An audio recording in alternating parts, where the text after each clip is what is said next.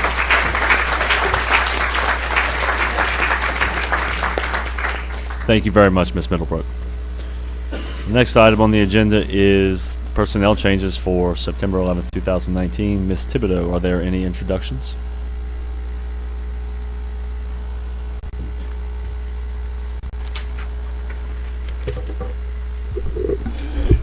Good evening, Board. Yes, I would like to introduce some new administrators to you tonight. The first one I have is Dawn Derwin, who is the Gear Up Program Supervisor. Ms. Derwin graduated from McNeese State University with a Bachelor of Science degree and from Northwestern State University with a Master of Education degree. Ms. Derwin's teaching experience includes teaching business and special education at Northside High School for 14 years before being promoted to the Northside High School Curriculum Coordinator. Ms. Derwin then served Lafayette Parish in the position of College and Technical Education Career Coach before her last position that she just served in was Gear Up College and Career Coach. So, Ms. Derwin, if you'd like to come up, congratulations.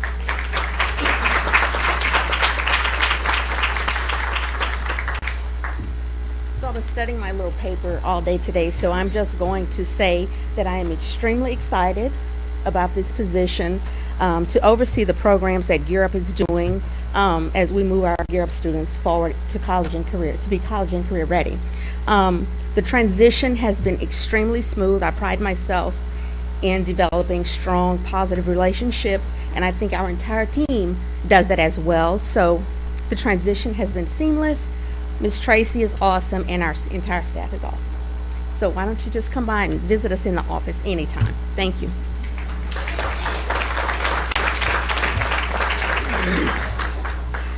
Next, I would like to introduce the new principal at Alice Boucher Elementary School, Rose Marcel.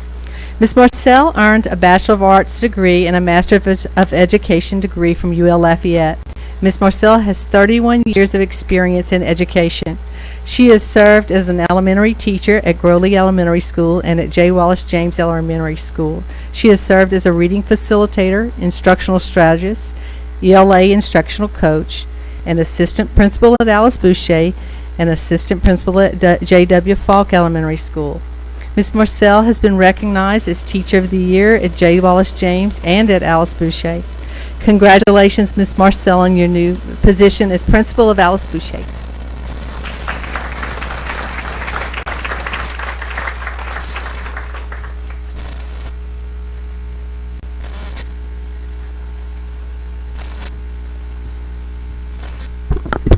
Good evening, everyone.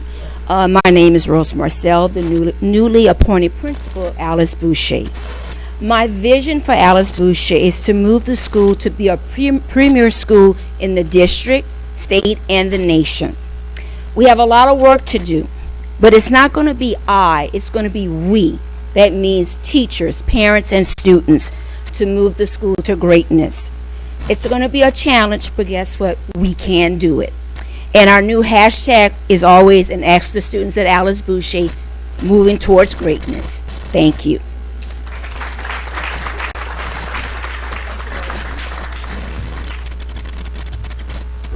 Next, I'd like to introduce the new assistant principal at Catherine Drexel, Carly Roselle.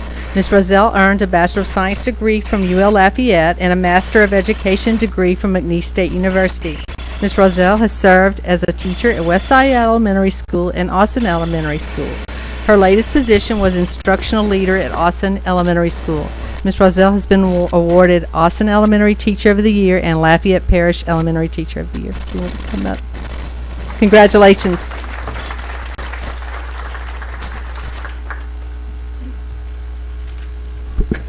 Good evening. I've been so fortunate in the past 11 years at Austin Elementary to be guided, supported, and trusted by so many amazing leaders in our district. First, I would sincerely like to thank Kelly Claus, Rhonda Dickerson, Lori Venable, Colleen Smith, and so many more past and present educators in our district that have led me to where I am today. I also would like to thank my new principal, Denise Swallow, for recognizing my potential and providing me with this opportunity. As assistant principal of Catherine Drexel, I plan to provide support to teachers in the classroom to identify and meet the needs of all students, academically and socially. My goal is to ensure that all students have the knowledge and skills needed for a successful path in life to grow our school and our community. Thank you.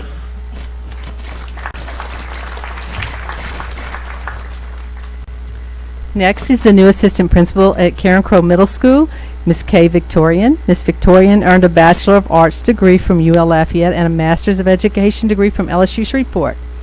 She has served as an elementary teacher at South Street Elementary School in Opelousas. She was a librarian at Opelousas Senior High School and administrative intern at Port Barry High School through the Louisiana Leaders Fellowship Program. She has been an assistant principal at Opelousas Junior High School, principal at Creswell Elementary School in Opelousas, itinerant assistant principal at Milton and Middle and Youngsville Middle School, principal at Green Tea Linden Elementary School, Lafayette Parish Library Science Specialist, and Gear Up Program Supervisor. So, Ms. Victorian, we'd like to come up and congratulate you on your new position.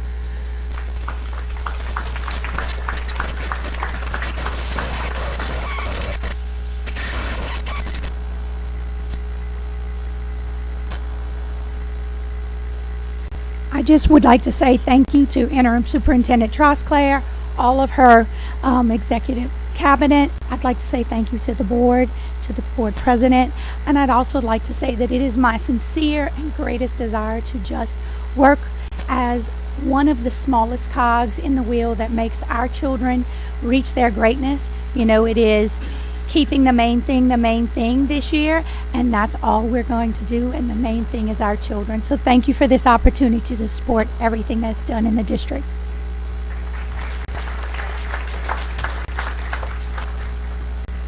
Last, I would like to introduce Fallon Williams. She is the Pupil Appraisal Team Leader.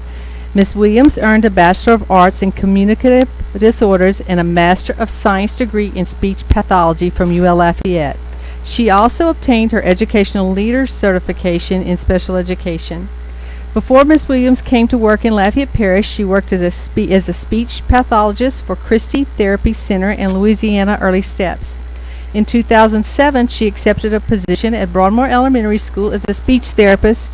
From 2011 to 2015, she served as a speech pathologist on the pupil appraisal team and then was promoted to the position of lead speech language pathologist, which was later named Special Education Program Supervisor. And now she will accept the position, or she has accepted the position as Pupil Appraisal Team Leader. Ms. Williams? Congratulations.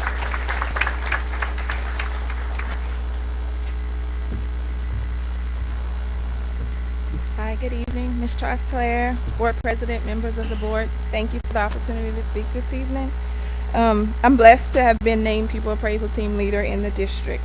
I myself am a public school, have been a member of public schools, and my children also attend public schools, so I support public education. The pupil appraisal staff in the district serve an integral role in finding and identifying students with disabilities. Leading this team is a task that I take very seriously. It is up to us to find students and identify them so that they can get the support they need to be successful in the education setting. Myself, along with Ms. Artigo, Special Education Director, and our team will work hard to ensure this, that all students with disabilities and students at risk are getting the services and supports that they need. Thank you for the opportunity to serve and make a difference.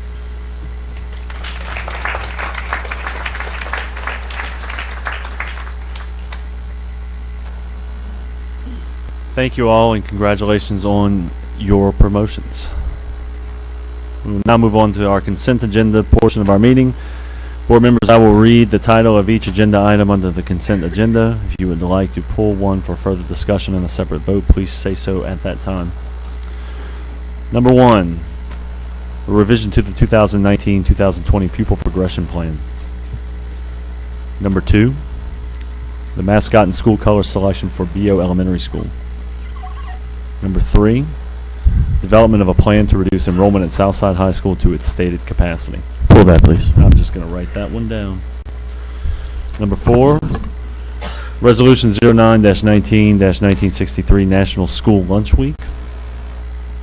Number 5, ratification of approval of servitude at Woodvale Elementary School. Number 6, approval of bids for Playground Pavilion Package 3. Number 7, approval of quotes for NP Moss Central Office Annex elevator repairs.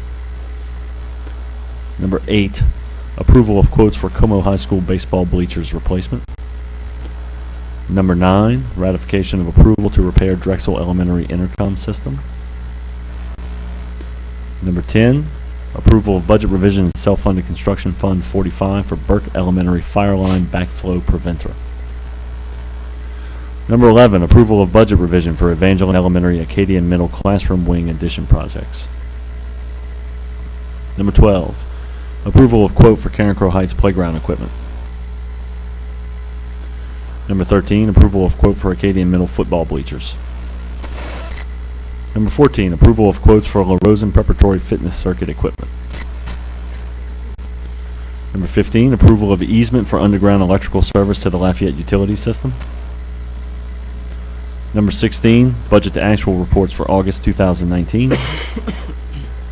Number 17, grant fund summary for August 2019. Number 18, the sales tax collection report for July 2019. Number 19, the bid award for bid number 35-20 calculators. Number 20, bid award for bid number 36-20 nursing supplies. Number 21, the 2018-2019 fourth quarter final budget revisions for applicable funds. Number 22, the 2002 half-cent sales tax fund declaration of excess reserve payout to teachers for year 2018-2019.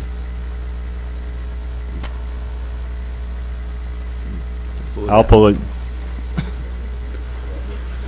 Number 24, new vice principal, federal job description and contract. Pull that, please. Number 25. 23, Mr. President. Oh, and 23? No. I skipped 23. Yes, sir. Oh, they look very similar. Okay. All right. I apologize. Number 23, the 2002 half-cent sales tax fund declaration of excess reserve payout to teacher for year 2019-2020. You pulling that one also? Or no? Okay. Back to number 25, the addition of 2 educational classroom interpreters. Number 26, the addition of 1 crisis intervention teacher. Number 27, revisions to policy JGCB, immunizations. And finally, the minutes of August 14th, 20th, and 26th, 2019.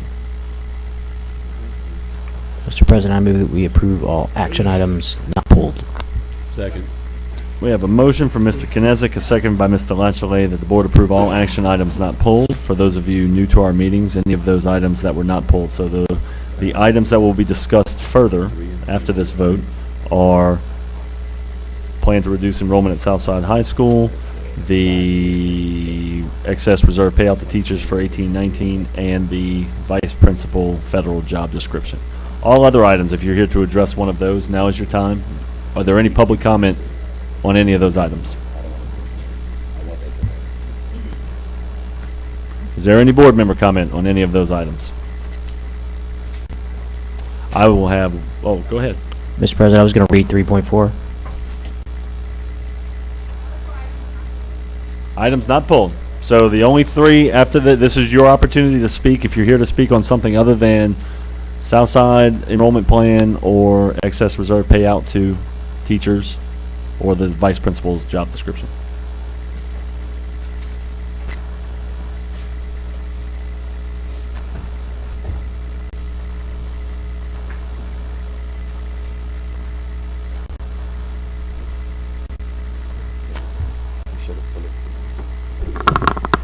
Good evening, everyone.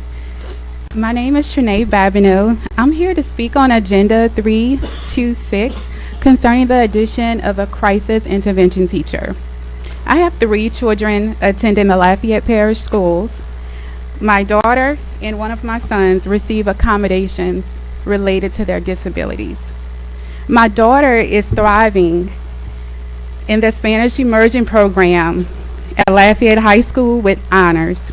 And I feel it was due to the skilled professionals recognizing her disability symptoms earlier on. And having the necessary supports earlier on provided her with the tools to successfully achieve her educational goals. Within the last couple of years, getting the same for my other child has been a challenge, to say the least. To access the same consistent care for my oldest son, who has ADHD and autism and learning challenges. Lafayette Parish School System needs licensed professionals working with our children with these challenges and on how to manage the emotional and behavioral disturbances so that they can flourish too and master the content. Along with that, Lafayette Parish must educate our teachers and administration on how to differentiate between neurological symptoms and defiance or unfavorable behaviors. I've witnessed the impact of the shortness of supports from principals, from teachers, from children to parents firsthand. Our school system is stressed, you all, with a shortage of support. And our children are greatly suffering. My son had multiple referrals to the ER last year and to the resource officer. I was frequently called to the school, and I believe so because they just didn't know what to do. And I hear that the Lafayette Parish school system is moving to inclusion settings. That may be great, but how are the teachers going to handle the issues without having the support or the education to know what to do?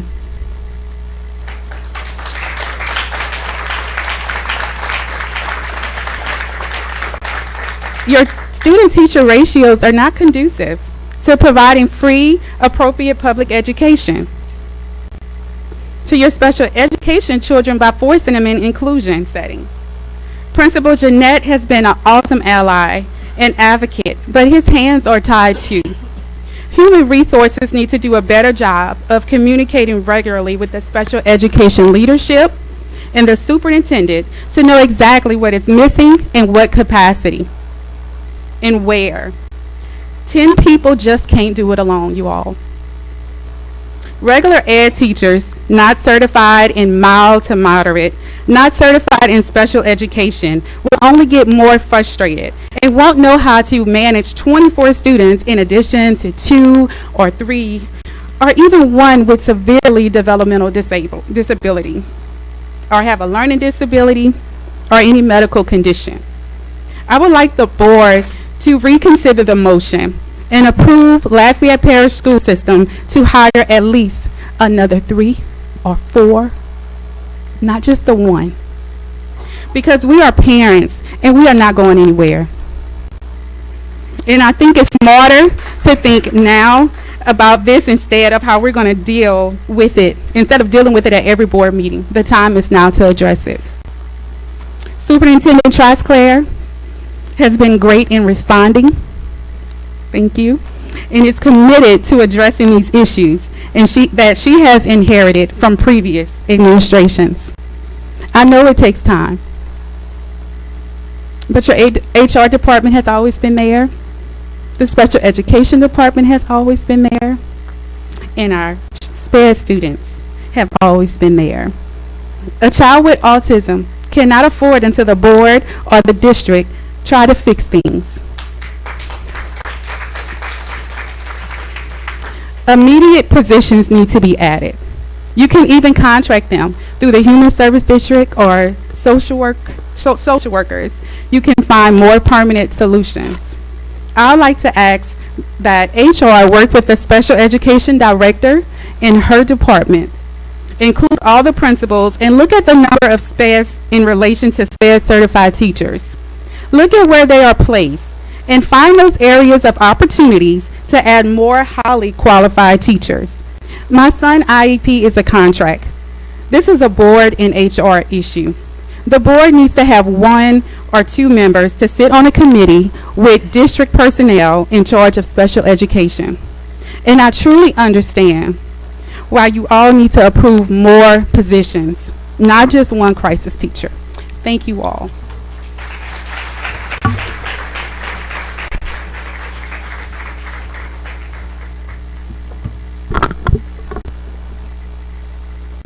Hi, my name is Leslie Brook, and I am from District 8, Mr. Kennesack's district. I applaud Superintendent Trosclair and the special education staff for recognizing the need for additional supports for special education students. I would encourage the board and the superintendent to consider bringing back all the social worker positions that were eliminated in past years, and to also address the growing number of special education complaints and concerns by forming a task force to reevaluate how LPSS manages special education services. I get it, the goal is inclusiveness. We've worked so hard to eliminate segregation. However, that's a knee-jerk reaction to align with a curriculum standard that hasn't fully been implemented yet by regular education classrooms and makes it quite difficult to hold those who are the most vulnerable to the same standard without the necessary supports. I've heard teachers and school leaders grow increasingly frustrated because they lack the staffing to support special education students in regular education classrooms, let alone special ed resource classrooms.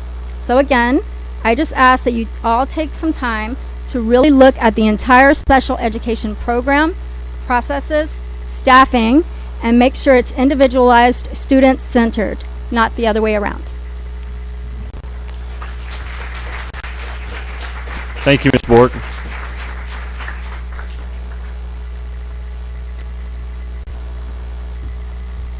Hi, good evening, everyone. I'm the principal of Marshall B.O. Elementary, and I just want to say thank you for approving our mascot and school colors. We are the B.O. Bulldogs, and it has, yes, we're so excited. And I just wanted to share and give a shout out because we have a special guest here tonight, and her name is Anna Luno. And her family, actually, we had several people submit for the B.O. Bulldogs, but they submitted something very, very special. So the selection of the Bulldogs was because we are such huge UL supporters at our school. Most of our teachers, including myself, are either USL or UL graduates, and they wear the Bulldogs. I'm sure a lot of you went when we were the Bulldogs. And so she superimposed the Bulldog in front of the sugarcane field, where we are way over there, and named him Sugar. So,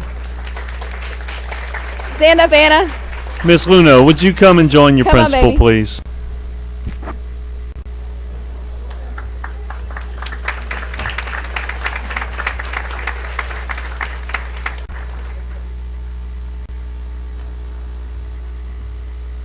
I mean, you have to at least tell us what the dog's name is. Sugar. What is our name? Sugar. You see, it's with an H. It ain't with an R. So I just want to say thank you, and it's been a fun process. Thank you, Anna. Thank you, Ms. Hayes. Thank you, Ms. Luno.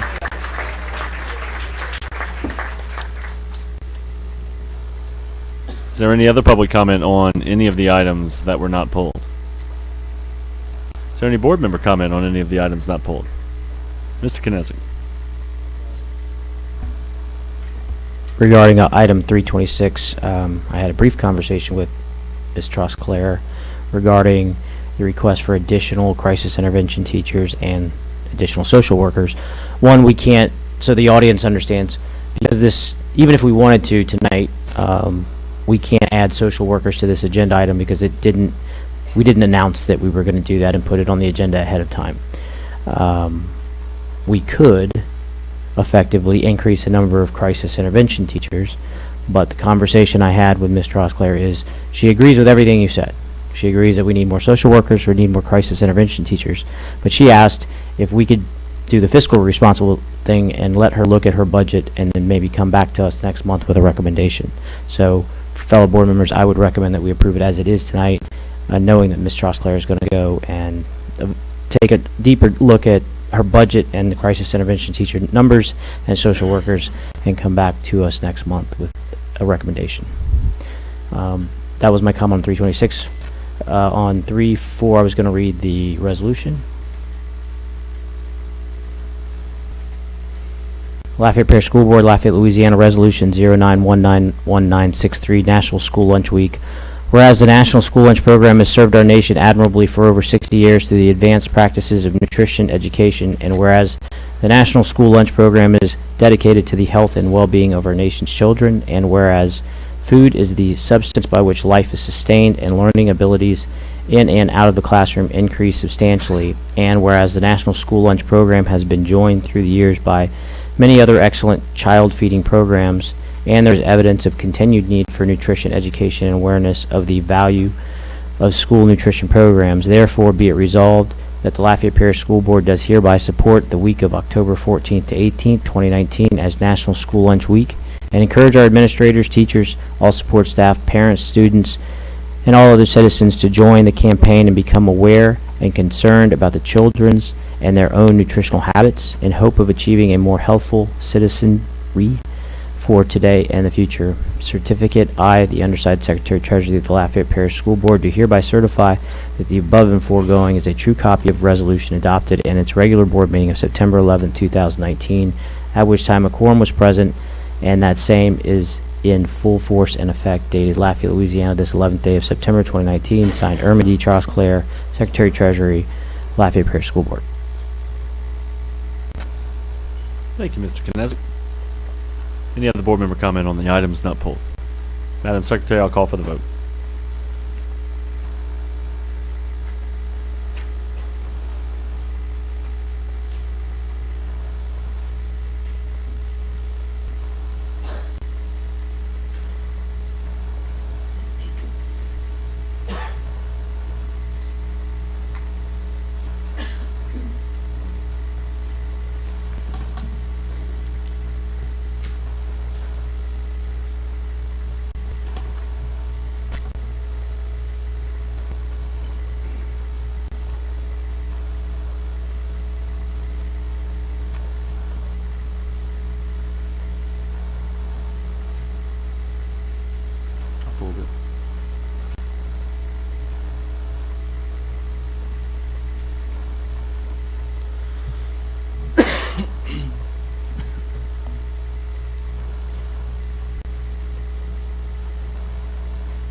Nine for, none against.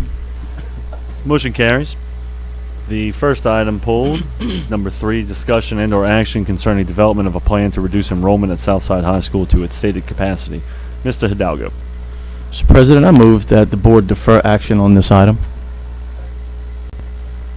We have a motion from Mr. Hidalgo, a second from Mr. Angel, that the board defer action on this item.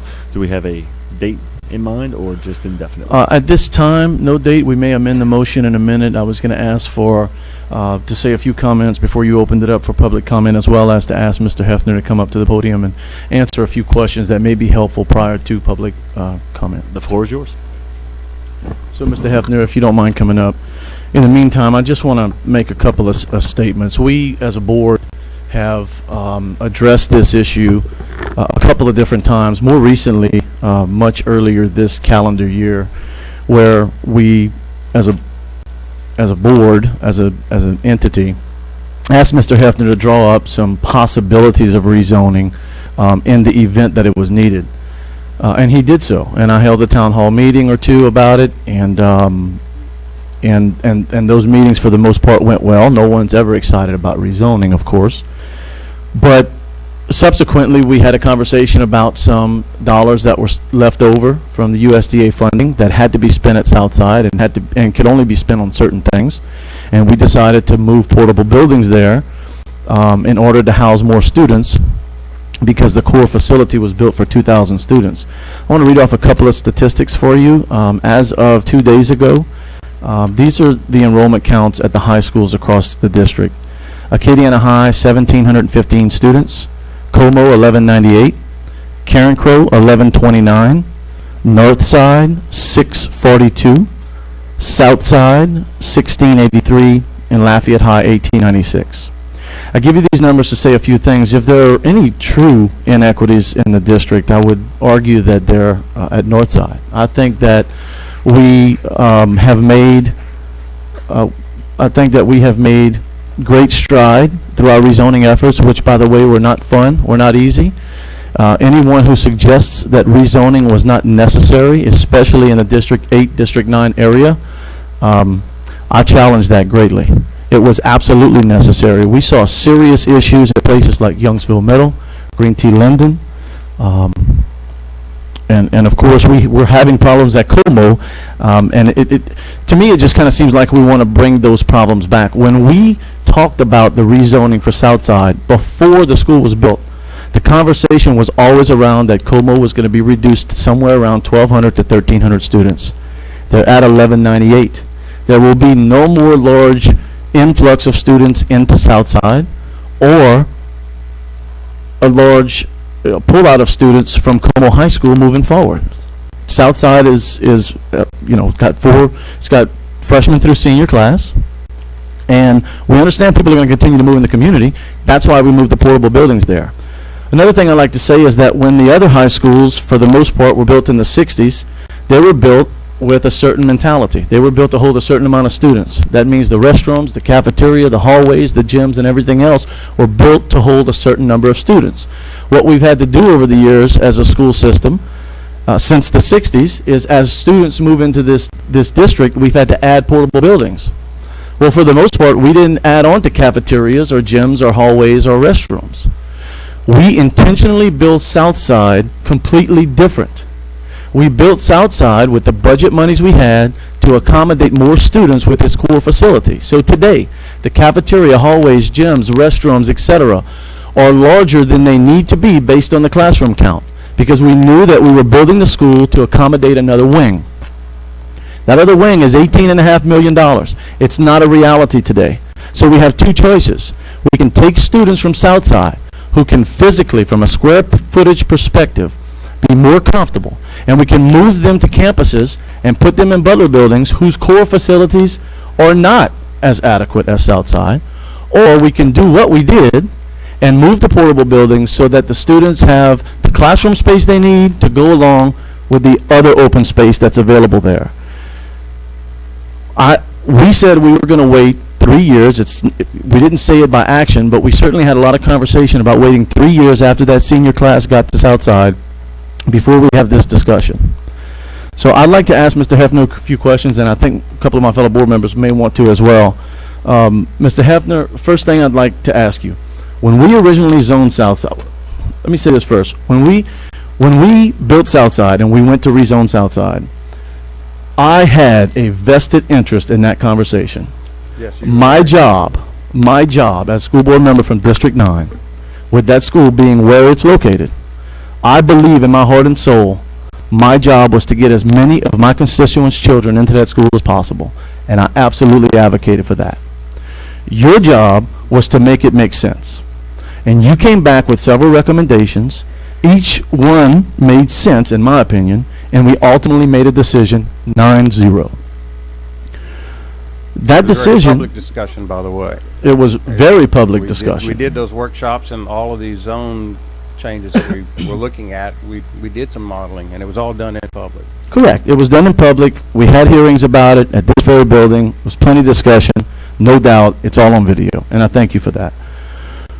When Southside opened, there were 215 private and other, private school students that we couldn't know that they were going to come to Southside. We could have guessed, and we could have set the zone so much so that we only put 900 students at Southside. Then we would have been doing a disservice having all the empty space and not having students there. It went the other way for us. We had about 550 students more than we anticipated at Southside within the first couple of years, but we only left less than 500 seats available.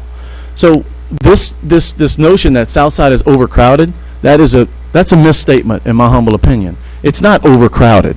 They've got a place for every student in that school. What we're trying to do is we're trying to look forward. And Mr. Hefner, I'm going to ask you to consider that when you're making recommendations, is we're looking forward. Today is taken care of, okay? Lastly, when you gave us the maps, again, in public discussion, plenty of time for folks to up, down, and all around, we had no major objection to those maps at the time. None that I recall. And this board voted to put those students at that school. And then we've talked about what may come forth, which did. More and more students coming in. They're moving to that area. So I want to commend you. I don't think there was 1 ounce of poor planning on your part. I think that we couldn't know what we know now, but we've adjusted, we've addressed it, and every student is comfortable there. In your opinion at this time, have you looked at the maps recently and have you looked at the numbers recently regarding the Southside zone? Well, let me back up, if I may, a little bit. If you remember when we started this process in 2016, it was a 2-pronged process. One was to develop a 5-year projection plan on where we thought the growth and retraction of students were going to be. And the second part was to develop a comprehensive attendance zone plan throughout the parish to help rebalance the schools, eliminate as many of those split zones as possible, where you have kids from the elementary school when they get ready to leave to go to middle school. Some go to middle school A, some go to middle school B. Same thing on middle school or high school. Try to eliminate that as much as possible so we can keep kids together from pre-K to 12. And also try to keep our grade alignment at a pre-K 5. Now, it didn't always work out as well because school locations and where students were located. But the other part of it too was to build out a zone for the Southside High School that was coming up, and also with the elementary schools that were coming up. So all of those things have been done, but you may recall about the time that all these were, the report was presented and those zone lines were approved, that I said it's going to take 3 years of data with the new zones and the new schools in place before we have the information necessary for me to update those projections for you to look 5 years down the road as to where the growth may be, what the student population may be at each of those schools. This year in 2019, when I get the data, that'll be my 3rd year of data, so I'm going to have some reliable numbers to work with. It's my anticipation that after the first of this year in January, February, in that time frame, we'll have the updated projection report. We'll have an idea what the trends are going to be at all of the schools, whether they're growing, staying stable, or if they're going lower. I look forward to working with the superintendent and her staff during that process, because with that may come some suggestions from me or recommendations from the staff and the superintendent as to what options may be available. To make any kind of decision right now without having the data that you need is really premature. We're getting close to it, but I understand the frustration, particularly with Como. They've been seeing their student body reduced from 1,800 down to 1,100. I understand that. But to do something right now to supposedly fix it, first of all, you can't put it into effect until next school year anyway. Second of all, you don't have the data right now to know what really do you need to do. It may be that Southside's going to pretty much stabilize within its capacity right now. It's available classrooms. You may not have to deal with that. There are also other ways to do things besides the zone lines, as you well know. Your programs, whether they're existing or new programs and where they're located, also has an effect on students. That also has an effect with your projections and your counts at your schools. Lafayette Parish is very choice rich for students. They have a lot of options. They're not like a lot of districts I work with where if you live in the zone, you go to that school and that's your only option. You have a lot of choices in Lafayette. That also means you have a lot of variables. You have a lot of moving pieces. It's hard to predict what a parent's going to decide when it comes time to figure out which school they want to go to. Do they want to go to their zone school, or do they want to try to put the kids in one of the magnet programs? That all has an effect. But 3 years of data, getting some history on that's going to help refine those projections and keep all those into account. So it's relatively complicated, but I think by the first part of 2020, we should be able to give you some good information to make some good decisions with, and also to explain it to the public so they understand the dynamics. A lot of people still think of this district pretty much as a residential zone school district. You know, if I live in the zone, I go there. You know, unless you're really involved with the magnet programs, you really don't think about it much. But when you see the numbers, within a residential school zone of how many in that school zone are not going to that school, they're going to other schools because they're going through the magnet program, then you can really see what the impact is on the facility. It's not to say you don't want the magnet programs, it's just that you need to understand that's going to affect the enrollment of that particular school. When you have 450 kids that live within a particular high school zone are not going to that high school, they're going to other high schools because of their magnet programs, well, those 450 kids aren't going to show up at the door at that zoned high school. Makes a difference. So I hope I answered your question and gave you that background. I think we needed to kind of bring everything up current. And I want to say this, I'm not suggesting that this, the recommended action was to rezone. I'm not suggesting that. However, because Southside does not have an academy, to me there are only two options, and it's either rezone or add on. And we're not adding on right now. Well, we did add on. We funded portable buildings that will bring its comfortable capacity up to 2,000, and we're at 1,683. Yeah, you're within your design capacity right now. Correct. You probably have at least another 2 years from what I've been monitoring on the enrollments. You got at least probably another 2 years before you even run into the issue of even having to use additional portables. Right, but we funded them, and Well, you had to use the money or lose the money. right. So if they get there, we're in really good shape. And rezoning. Let me say this again, please, Mr. President. Rezoning was necessary for us. There's no doubt that it was an uncomfortable situation. But where it's necessary, I think, is where we do it. I have no doubt in my mind that it is unnecessary at this time. And again, I'm comparing it to adding on or rezoning. Those, to me, are the only two options for Southside. I do want to say, though, that every school in this district, Como, every school in this district deserves the same amount of voice. So I don't want to silence the concerns. I just want to look at this logically and address what, frankly, we've already addressed. I'll yield the floor at this time. Mr. Hefner, just a couple of questions. I mean,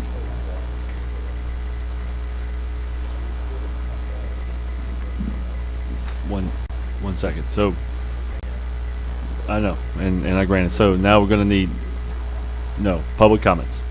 Any public comment? Is there any public comment on the motion to defer this item?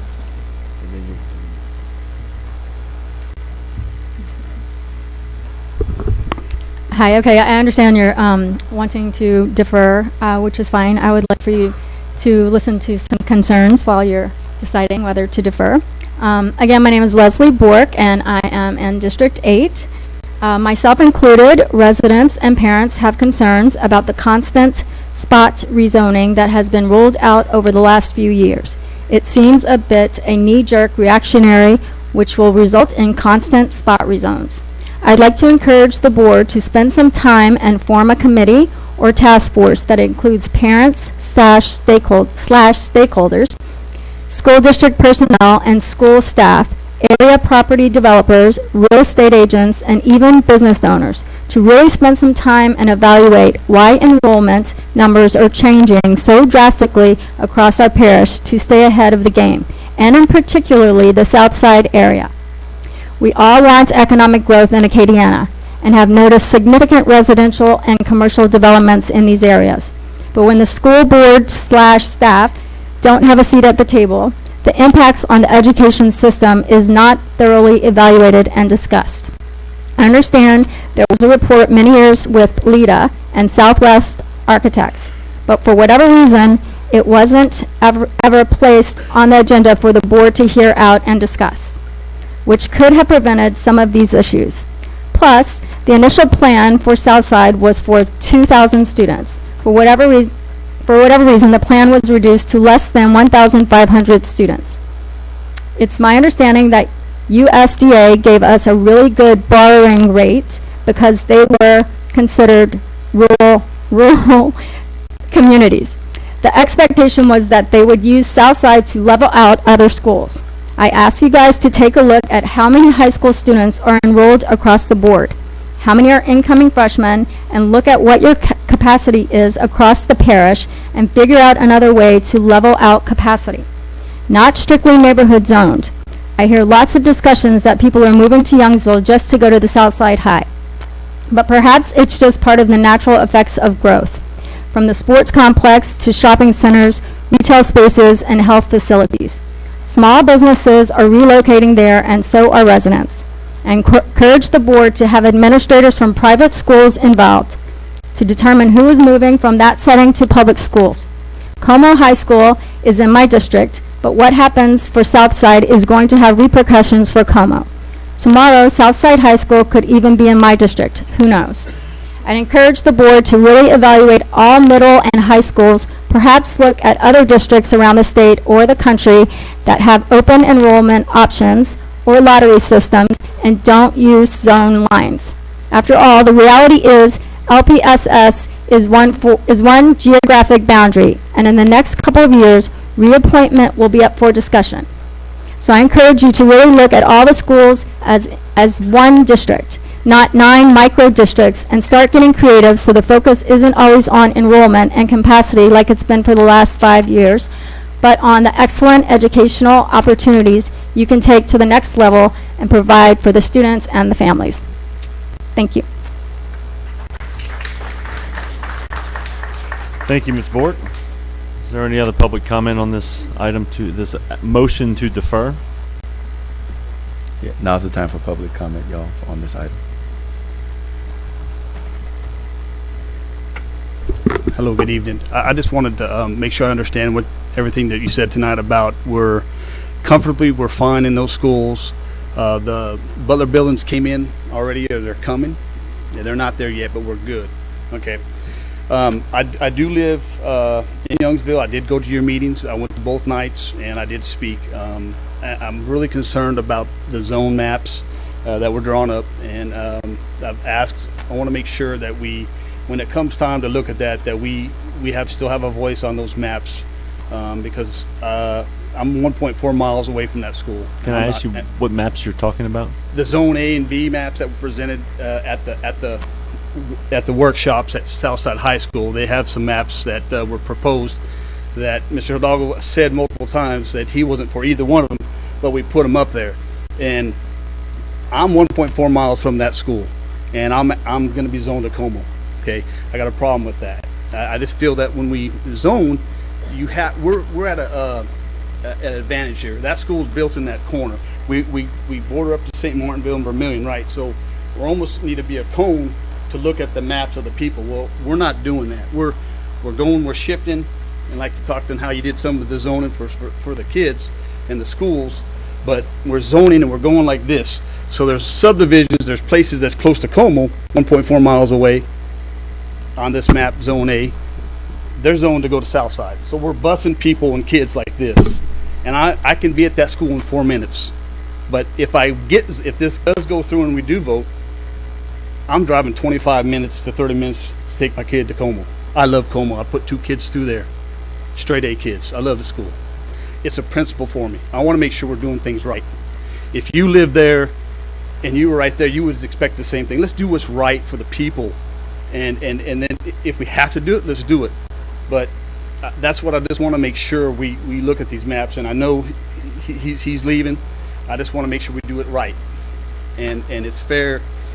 If you were in my shoes and you were this close, I could smell the grass when they cut the school yard. You know what I'm saying? So let's just do it right. What's fair is fair. And have we did any studies on the, if we taking kids out of schools that are currently there and then all of a sudden they get rezoned and they got to go to another school? Have we done anything, psychology or anything with those kids?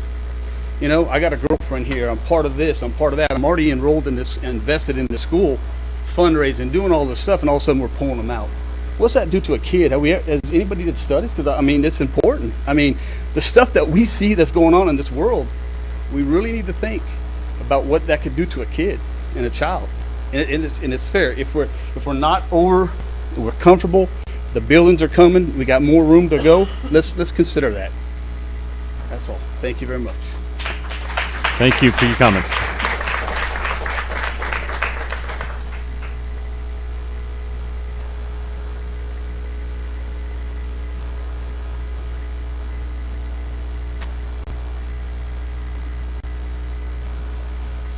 Board, I'm Dennis Roberts. Thank you for hearing us this evening. I moved down here from Atlanta about 2 years ago, chasing a job in the helicopter repair industry. And one of the biggest reasons why I decided to take the job was because of all the hype of Southside High School. This is the greatest school. This is where you want your kids to go. And I have a kid that just started at high school at Southside just a couple of weeks ago. She is so excited. I've never seen her so excited about school. And when we heard that the redistricting was possible, we looked at where we were on the proposed maps that had been drawn up, and we realized that we've got a 50-50 shot. I looked at my daughter and I said, absolutely not. We've got to guarantee this. So I broke my lease, cost me thousands, moved my family over to Sugar Mill Pond, which is now costing me even more money every month, so that I can guarantee her that she'll get to succeed in her career at high school at Southside. So it's not just the population at the school. It's not just where does everybody fit and how we're busing them from here to there, which is a fantastic point. It's about people's lives and how they're going to plan for now. I mean, my child just started, so we're talking about deferring indefinitely. Let's defer it again. It's basically time to make a decision. Let's just do it, rip the Band-Aid off, make it happen, so people can make a decision on their lives and move forward. Thank you. Thank you.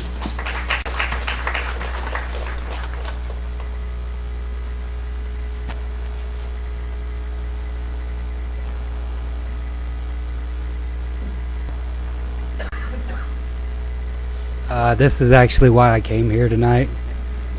So I know a little bit about business, and I know a little bit about statistics. And if you look at the statistics, the student growth rate for District 9 is about 3% a year. Okay? Youngsville averages about 5%, so they figure it out at about 3%. If you do the math, if we have, let's say, 1,600 students, and the growth rate is 3%, then next year we should add about 41 students to that roster, if you do the math, right? We got a bunch of teachers in here? Yeah, okay. So, my point is, if we're adding 41 students next year, then we've got roughly 5 to 7 years before we have to worry about it hitting 2,000 students. So, my question is, what actually is our capacity? Is it 1,500, 2,000? What? Can anybody tell me that? When the Butler buildings arrive, it'll be 2,000. Okay, so we have 6 to 7 years before we have to worry about rezoning or any of this because it's not going to fill up by then. Demographically, according to the U.S. Bureau, Census Bureau, because that's what I'm basing it on. So, I've done a little research in this area, and one thing that I know is that District 9 does not want to be rezoned at all. I also know that the parents have done a great job of raising funds for a football field, a baseball field, and they're really invested in the school. Now, most parents believe that when parents are invested in the school, it's a way better school, right? A lot of it has to deal with me because it's my business. People buy houses a lot of times according to the schools that they're in. They don't want to be moved. Sometimes it will drop the price of a house because of the school. Sometimes it will prolong the sale of a house because of a school. And when you start messing with zoning and things like that, it really does have a huge impact on the surrounding communities.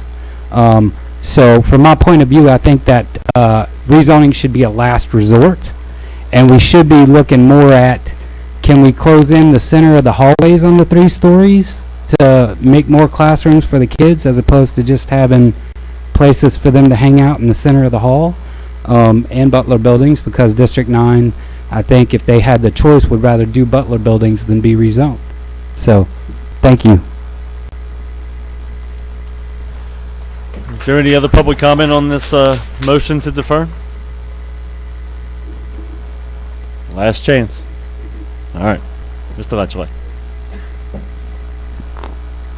Okay, Mr. Hefner, I'm gonna ask you a couple questions, but I'm gonna start off by letting everyone know this is not an attack on Southside, and when this is discussed, it's Southside, Southside, Southside. Como High wanted a voice and some representation because they feel, you know, their enrollment has dropped. Their faculty has shrunk. Academically, they will lose courses on their campus. You can't have 50 teachers and 2,000 students and have 1,000 students and keep the 50 teachers. So they're worried about their opportunity for education at their school. Okay? They're worried about where their enrollment is going. That's why I was contacted. Why? I physically represent Acadiana High. I don't represent Como High. But I've been called, I've been talked to by faculty, parents, and even other schools asking what is going to be done with Como. Will Como continue to shrink, and will Southside continue to grow? I understand Southside has capacity. I get it. But Como has had questions, wanted it asked, what can be done, where they're going. We found out after this was placed as an action item, this could have been put on the agenda as an information item with no action to be taken because it's an ongoing process. We followed procedure. It could have actually just been an information item. My intent is not to harm Southside, but to give Como a voice and maybe some insight into where their school is going. This is a school that had 2,100 students that is now down to 11 and change. Okay? So there's always two sides, and I guess they kind of felt every conversation that was had was Southside, Southside, Southside. And I don't say that in a bad way. And maybe they didn't show up with representation here, parents, teachers, or so forth and so on. I don't even know if there's anyone here tonight from Como. Thank you. Thank you. Appreciate it. Mr. Hefner, can you kind of sort of, and I don't know if the numbers are reflected yet, but give us an insight of where you think the numbers may go at Como. If you have an area where they think they'll stabilize, will they continue to drop? Will they stay where they're at? Do you see any growth in their area? And I realize the point of maybe promoting and growing the performing arts, which was moved to Como, and that did shrink when it moved from Lafayette High. I think it went from 400 students to 100. So that tells you maybe some of the reasons people were going the academy route might have not been for performing arts, because if that would have really been the case, they would have followed the program to Como. Could you maybe share some information to kind of give the Como parents and faculty and staff some answers, if we have any yet? Well, you're going to have a much more detailed answer after the first of the year, but I do have some observations in monitoring the enrollments over the last few years. One of my concerns, though, is that for all practical purposes, Como represents the Broussard area, Southside, the Youngsville area, just in general terms. Okay, Broussard's growing too. They're having residential growth as well. Problem is, I'm not seeing a lot of that residential growth end up at Como, which tells me that parents are opting to either go to magnet programs, private, parochial, or charter. So I'm not seeing the growth in the Broussard schools that should be matching the residential growth. Now that's a hypothesis, that's a hunch just based on observation. I'll give you much better info on that if that is indeed true or not. As I delve into the numbers, once I get the 2019 enrollment numbers, I'm anticipating those will probably be about mid-October. But that has caused some concern, because Broussard itself had at least a 16% residential growth rate over the past several years. So they're continuing to grow, and they still have subdivisions being developed. So I think the opportunity for growth is there. Again, it goes back to choice. Students in Lafayette Parish have a lot of options. So they can choose to go to Como, they can choose to go to another school that may have a magnet program. They can't choose to go to Southside if they don't live in the Southside zone. Southside is one of the few schools that we have that have no magnet programs. It's strictly a residential zone. You live in it, you go to it, unless you opt to go to a magnet program outside of it. And there are some that do. There are some that do live in the Southside zone, and they go to magnet programs at other high schools. But those factors are going to affect the numbers that you see on the enrollments. So it's really, I guess, since the start of the choice programs back in 2004, and you see this other places like East Baton Rouge, I work with them a lot, they have a lot of choices in their district as well with their magnet programs, is that schools can't just rely on students being zoned to them saying, all right, you live in this zone, you go to this school, and you're going to show up at the door. Schools have to compete for students now. And that means that your magnet programs, you get out and you promote them. Try to get students there that may be from outside of your zone. And some say, well, you're kind of poaching on other zones. Well, maybe in some cases, but I can tell you the parents are looking. The parents are looking to see which schools offer courses that are interest to their children and give them a good education. And if they have to go to a magnet program, they will. If they can go to their residential school, they will. So those things all factor into whether a student shows up at the door or not. And I think it's a good thing. I think it's good that we have all these choices for students, because when students are interested in what they're learning, they're going to do well. And the parents are going to get involved, because it's the kids that pull the parents into the schools. It's not the other way around. You get those kids excited about school, the parents are going to follow, and they're going to support that school. To answer your question? Yes. Ms. Gardner, you sent me some information that I forgot to print. Yes, sir. Can you give me the enrollment numbers by class for Como? Yes, I can. Currently, as of September 10th, 9th grade, 351 students. 10th grade, 310. 11th grade, 276. And 12th grade, 264, with a total of 1201. Okay. Can you give me the numbers from Southside? Yes, sir. Also on the same date, September 10th, 9th grade, 512. 10th grade, 488. 11th grade, 375. 12th grade, 311, with a total enrollment of 1686. Okay. Mr. Hefner, should this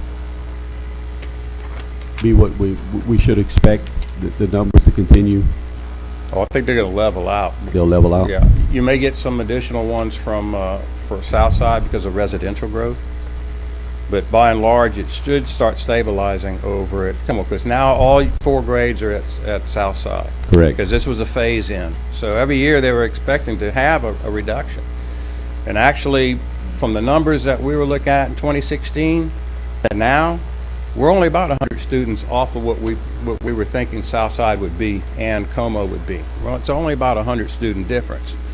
And I think some of what the Southside extra has come in has been private and parochial students coming back into the system or coming into the system for the first time. Because I've been watching, as I've been geocoding your students every October enrollment, been seeing new students coming in that weren't there the prior year for that Southside zone. So they're either moving into the district and they're attending, or they've already lived in the district. Their kids were going to private and parochial, and now they're sending them over to Southside. So they're new students regardless. Those, it's kind of hard to anticipate, you know, so we build in an allowance for that. But the numbers are running really fairly close. But, you know, rezoning Southside was not something that we anticipated doing anytime soon. If I may address it, Mr. Hidalgo, if you don't mind, about the Plan A and B. A year or so ago, I was asked to come in and do some what-ifing, what-if models. What if we needed to reduce Southside's enrollment? Because I think at first it was a little shock that all of a sudden we got a couple hundred students more than we were anticipating. Well, I think that's because they were coming in from outside the system. But we did some what-ifs, a couple of different plans, A and B. You never saw them as a board. Mr. Hidalgo did because he was involved in those discussions and he wanted to know, since this was in his district, what would it look like? I've heard a lot about these maps this week, and now you're going to know where they came from. Now, unfortunately, I had to tell people, it's like, I have no idea what you're talking about. You have no idea because they were never done and developed in public, because it was never anticipated that the board was going to act on them. It was more of a information type of thing, like, what if we had to do it? Where would we be looking? Now, those zone plans are not valid right now. They're at least a year old. They're actually 2 years old on student data, because at that time they were built on 2017 data. So we've had 2018 data since then. We have 2019 coming in. I'll be programming all of those in later this year when I get those numbers. So those plans aren't even valid. I know there's a school board race going on. I know a lot of things are said and done in a school board race. I've gone through 5 elections myself as a school board. I understand that. But it's important for the public to understand this board, the superintendent, the prior superintendent, never intended for either of those 2 plans to be put into effect. For any of that to have been done, we would have had another series of public workshops where we would have developed a set of plans. All these were just some what-ifs that Mr. Hidalgo wanted to get his head wrapped around. If we needed to do something, give me an idea what areas could we do it in. And I think that's really what it was about. And I think he brought it to his constituency to get their feedback as part of that what-if concept, that what-if modeling. But that's where the A and B came from.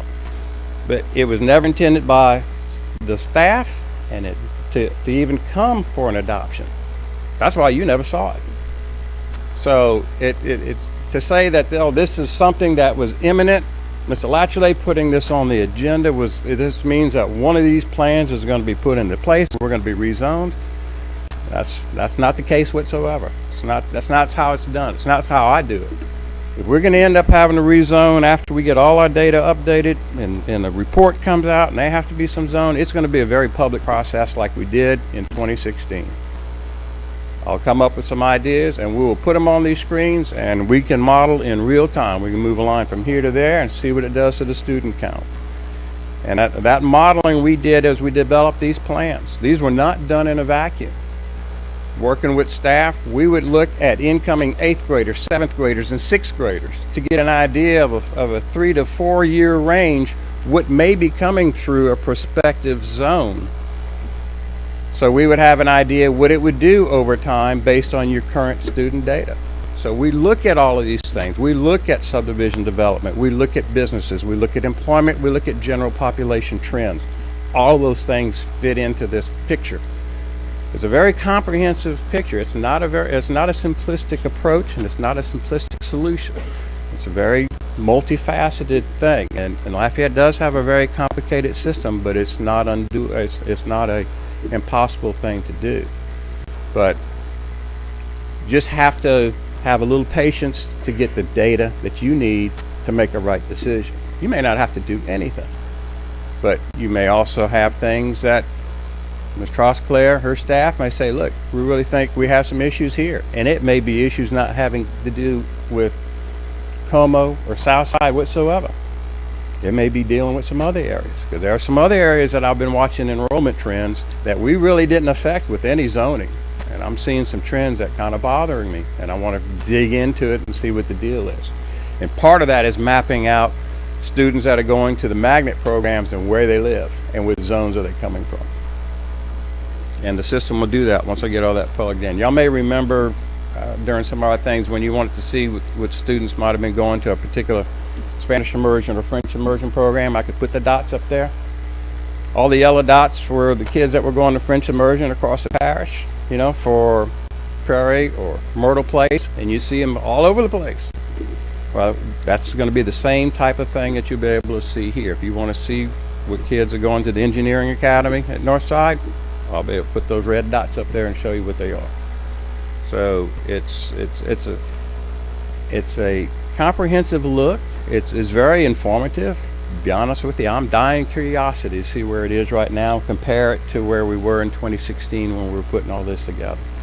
But I invite it, when we have the public presentation, I invite everybody here to come take a look at it or watch it on TV or whatever. It's a very informative process, and it gives you a really good understanding of the dynamics of your school system and how it works.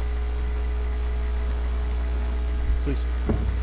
Final question. When would be a convenient time, as an information item, not an action agenda item to vote on, when would be a convenient time where you think the data will be ready to come and present? Right after the first of the year, January, February? I'm thinking January, February.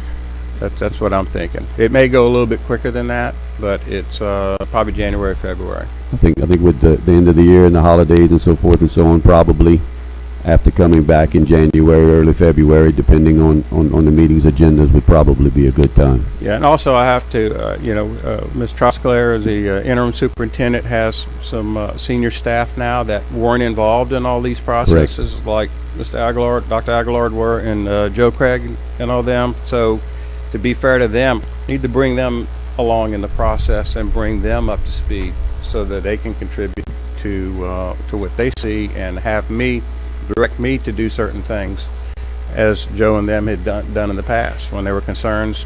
You know, Mike, can you work up something like this? And yeah, I'll work it up and I send it to them. They take a look at it and they either say yay or nay. And some of the things you saw, some of the things you never saw because they didn't want to move forward on it. Did I answer that? Was I accurate, Mr. Hidalgo, on the A and B plans? Okay. So I want to make sure I hit it right. So. Ms. Morris. So in the past, one of the things that this board has looked at is the elimination of Butler buildings from all of the schools. And so we've had a chance previously to look closely at the brick and mortar capacity of each of our high schools. And by that I mean the brick part of the school and not the Butler buildings. So my memory is that the physical capacity at Como is significantly less than that at Southside.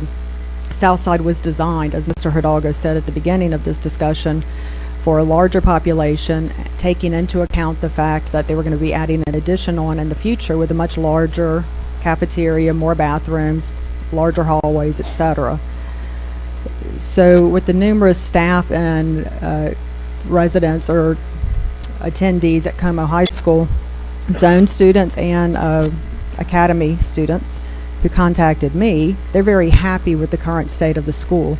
There are a lot of benefits to attending a school with a smaller population, especially one that's built for a smaller population. So there's more room in the hallways. There's more time to go to the restroom because the lines aren't so long. They can actually find a seat in the cafeteria. So there are a lot of other things to look at rather than pure numbers. Mr. Hidalgo listed the the current population at all of the high schools right now, and right now Southside is the third largest behind Acadiana and Lafayette.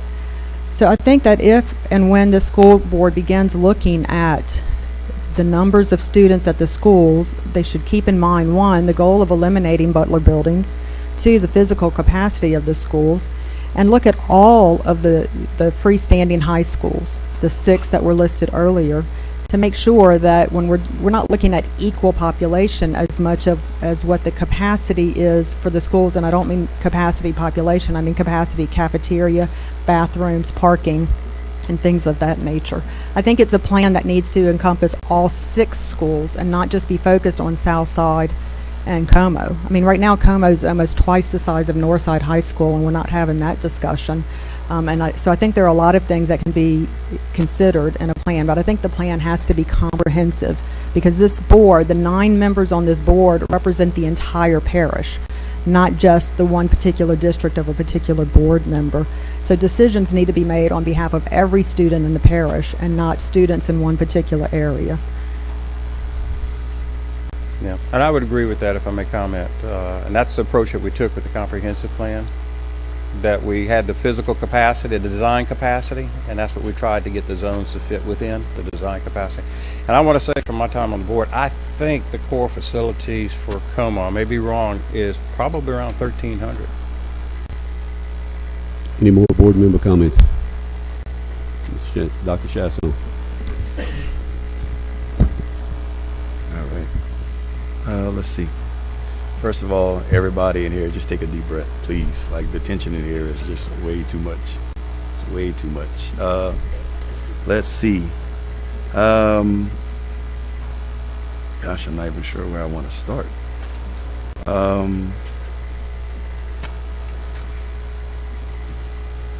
So taking a look at numbers in general, in 2016, Como had 613 kids.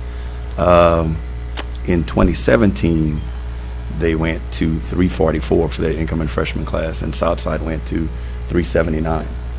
So folks need to also understand that I understand what Mr. Hidalgo is saying. I also understand what Mr. Latchley is saying, which is, if now there are 723 kids between those two schools versus the original 613, then that's an extra 110 kids that technically we understood we had a chance of getting. I'm happy we got them. So we're pulling kids from some of the charter schools and pulling kids from St. Thomas More as well. So with that being said, that's extra 110. So in 2018, Como was 307, Southside was 506. To just look at the numbers is one thing, but when you add that total up, that's 813. Now keep in mind, we were 613, 723, now 813. So now we have plus 200 kids that we've now taken. So we still have to address whether a core facility is being expounded too much or not. Then in 2019, 351 and 512, that's 863. 613, 723, 813, 863. Now we're plus 250 kids. So everybody just relax. We are going to try and address it properly, but it's understanding that I understand what he's addressing, and I'm gonna defend him just a little bit. There's some horrible comments being made on Facebook and KTC and KLFY that state that he's doing this for athletics.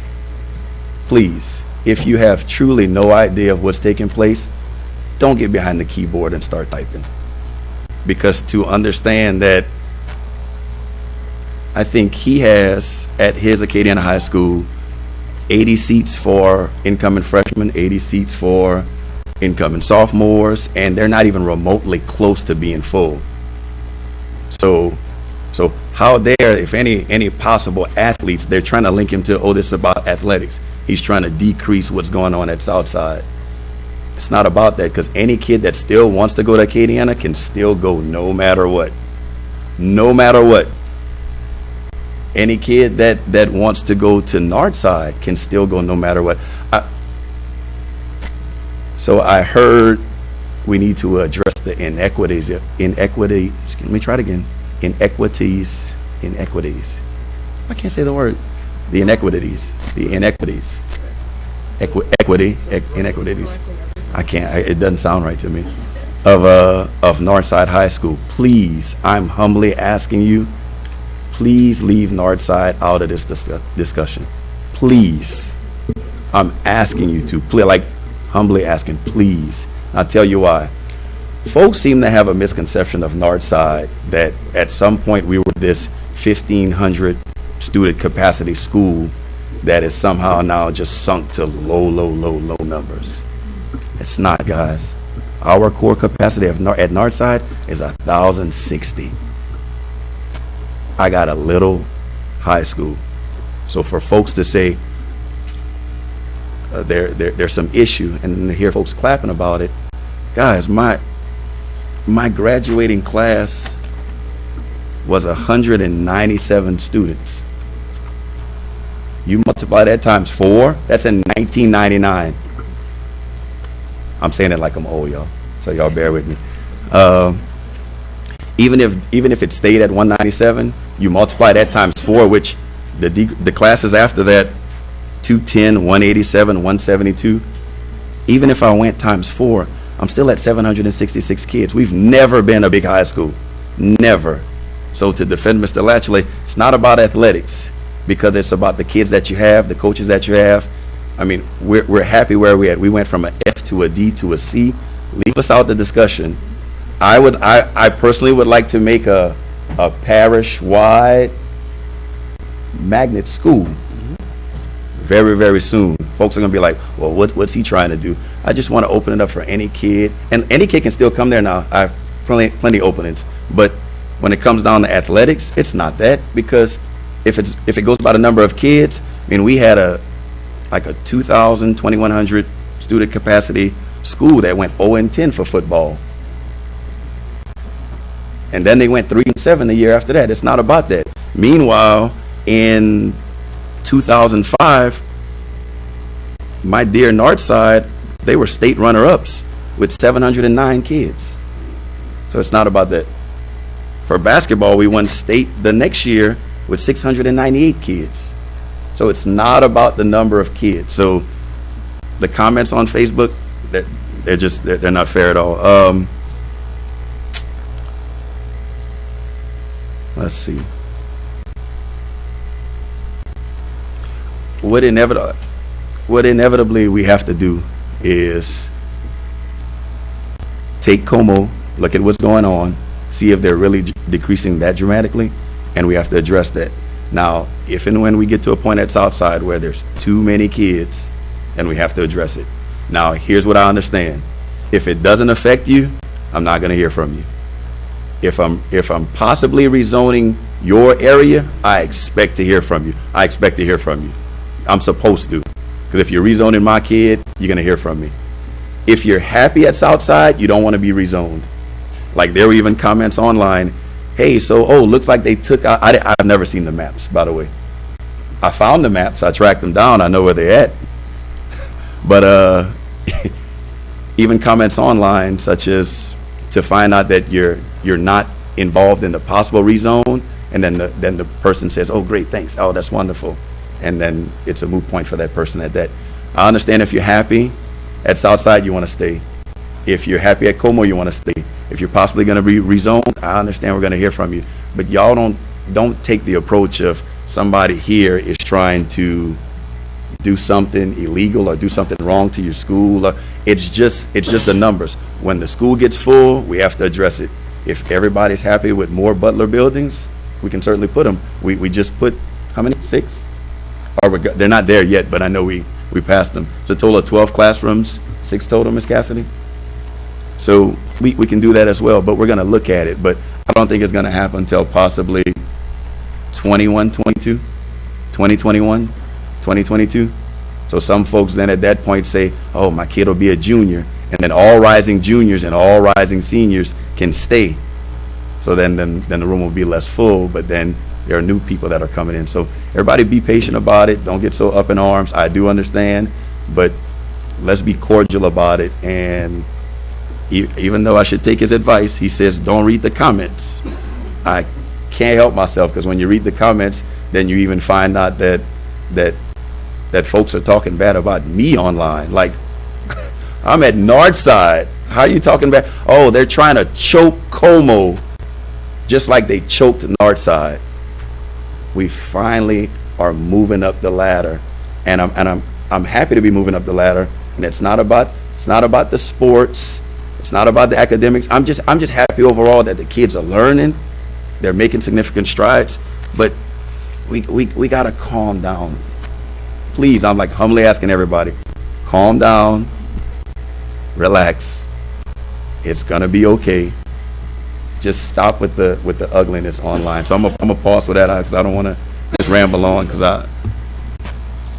my God, it's chaos. Go ahead. Thank you, Dr. Chassaw. Mr. Broussard. Yes, I just asked Mr. Hefner and the board, when we look at redrawing the lines, that we look at some other things that's would be inclusive. When we rezoned the program from Lafayette to Como, we lost 200 students. It tells me you were going to the school because you wanted to go to school, not for the program. So we need to put some things in place if that does happen. I'm not in favor of redrawing the lines because when we did it the last time, we were supposed to have 1,300 students at Northside. I think we lost 50-something students. Magnet program. So, yeah, through the magnet program. So if that comes up somewhere down the line, we need to put more than just rezoning in the program. We need to put some rules in here. If you're going to that school for the academy programs, you need to stay there. If you're not there at the end of such and such a time, whether you're a rising senior or not, you're no longer eligible for that program. So, and like I said earlier, I'm not in favor of drawing anything because parents bring their kids wherever they want to bring their kids to. So, we've got students across the street from Northside to go to Lafayette High and go to Southside, go to Como. So redrawing the line really don't make a whole bunch of difference. So I'm just asking, when we read it, take a look at it, we look at a holistic plan, and we put some plans in place to make sure it works to everyone's benefit, not just a few. Actually, zone lines are the last things you want to move. You want to take a look at other things prior to making any zone line changes. Unless you're trying to realign a grade structure. Well, it's like I talked with Jennifer about, we still have some K-4 elementaries where the 5th grades at the middle school. You know, if an opportunity comes up to move those 5th grades off those middle school campuses, I think we should do that. But that's not necessarily a zone line, that's just a grade span change. So, but there are other things that you can do. You do have some arrows in your quiver to take care of some issues without having to resort to zone lines. But what we did in 2016 was necessary. Some of those zone lines had not been changed for decades. And we needed to rebalance and make better use of your existing facilities, and that eliminated a lot of use of portables. Mr. President, just very briefly, I want to echo what you just said, not to poke any holes. What was done in 2016 was absolutely necessary. You said decades. It had been 30 years in most cases since there was a rezone. Spot rezoning, I understand, is very uncomfortable, and we had to do that in the south end of the parish because of students learning in closets. And I realize that sometimes some parents would prefer their students learning in, I'm saying closets, not a janitor's closet, but not a classroom. Right. I think that's unacceptable for students, and so that's why we made the decision to do so. What was done in 2016 was absolutely necessary. And yes, it should be a last resort for rezoning. And that's why I'm advocating not to do anything at this point. Yeah, we did the heavy lifting, or the board did the heavy lifting in 2016, November 2016, when you adopted that plan. That was the heavy lifting. Now it's a matter of let's project, let's see where we're going, let's see what needs to be done. It shouldn't be anything really drastic at all. I think Ms. Morris is absolutely correct. When you have a campus that's used to being overcrowded and everybody's like this, and all of a sudden you get some breathing room, the kids feel that, and the staff feels it. They may lose teachers and what have you, but after you make that adjustment, it's really a pretty good feeling. Try coming back and put another 500 or 600 kids back on that campus to see what complaints you get. I work with 24 other school districts, and I see it all the time. Are there any other board member comment? No, you already had your turn. You already had your turn. No, we spent quite a lot of time on this. Mr. Angel has not spoken yet. Thank you, Mr. President. I'll just take a few minutes. I want to echo and agree with the young lady who said that we shouldn't look at this system as 9 micro units. We should look at it as one Lafayette Parish school system, and I agree with her, and I look at it that way. With respect to rezoning, I am very passionate, and I understand the passion that comes from people who buy a house. I mean, who spend $200,000 or $300,000, I don't know how many, depending on the house, obviously, $200,000 or $400,000 to buy a house with the understanding that their children are going to go to that school. Now, as a former teacher, I taught at Karen Grove Middle School, and I was an assistant principal at Austin Elementary. And I can tell you that when students are in a school because they want to be in the school, they want, sometimes it's because of the students in the school, sometimes it's because of the teachers in the school. But for whatever reason, when students are in a school because they want to be in a school, not because they look like just numbers on a page and said, okay, now I know you bought a house to go here, now you have to go here. Those students tend not to perform as well as students who are comfortable in the school that they're in. So I would lay a whole lot of credence as to where the students are and where they want to stay and why they want to stay. And I had a conversation with Mrs. Trostler. I said, listen, and I could pick any school. I'll pick Lafayette High. Let's just say I think it's probably the largest population. If a student wants to be, if students are vehemently, adamantly want to go to Lafayette High School for whatever reason, whether it's a program or they like the teachers or whatever, and it's overcrowded, Ms. Trostler and your staff, make it work. Make it work, because if the students are happy there, the students will be successful there. And that's our ultimate job. Our ultimate job is to teach our students and to have them succeed so that as they move on, they will continue to succeed after high school. So I think before we draw a line, I agree with Mr. Before we redraw lines, I think we should look very, very carefully at where do these parents and their kids want to be, and why are they there? Why did they buy the house in the first place? Let's not disrupt students just because, one school has this many and this school has this many. Let's make it work. Some people buy houses to go to Karen Crow. My kids bought houses for their kids to go to Karen Crow High School. Some kids want to go to Acadiana High School. Some kids want to go to Southside, Northside. I mean, the passion with which they want to go to the school plays into the learning experience.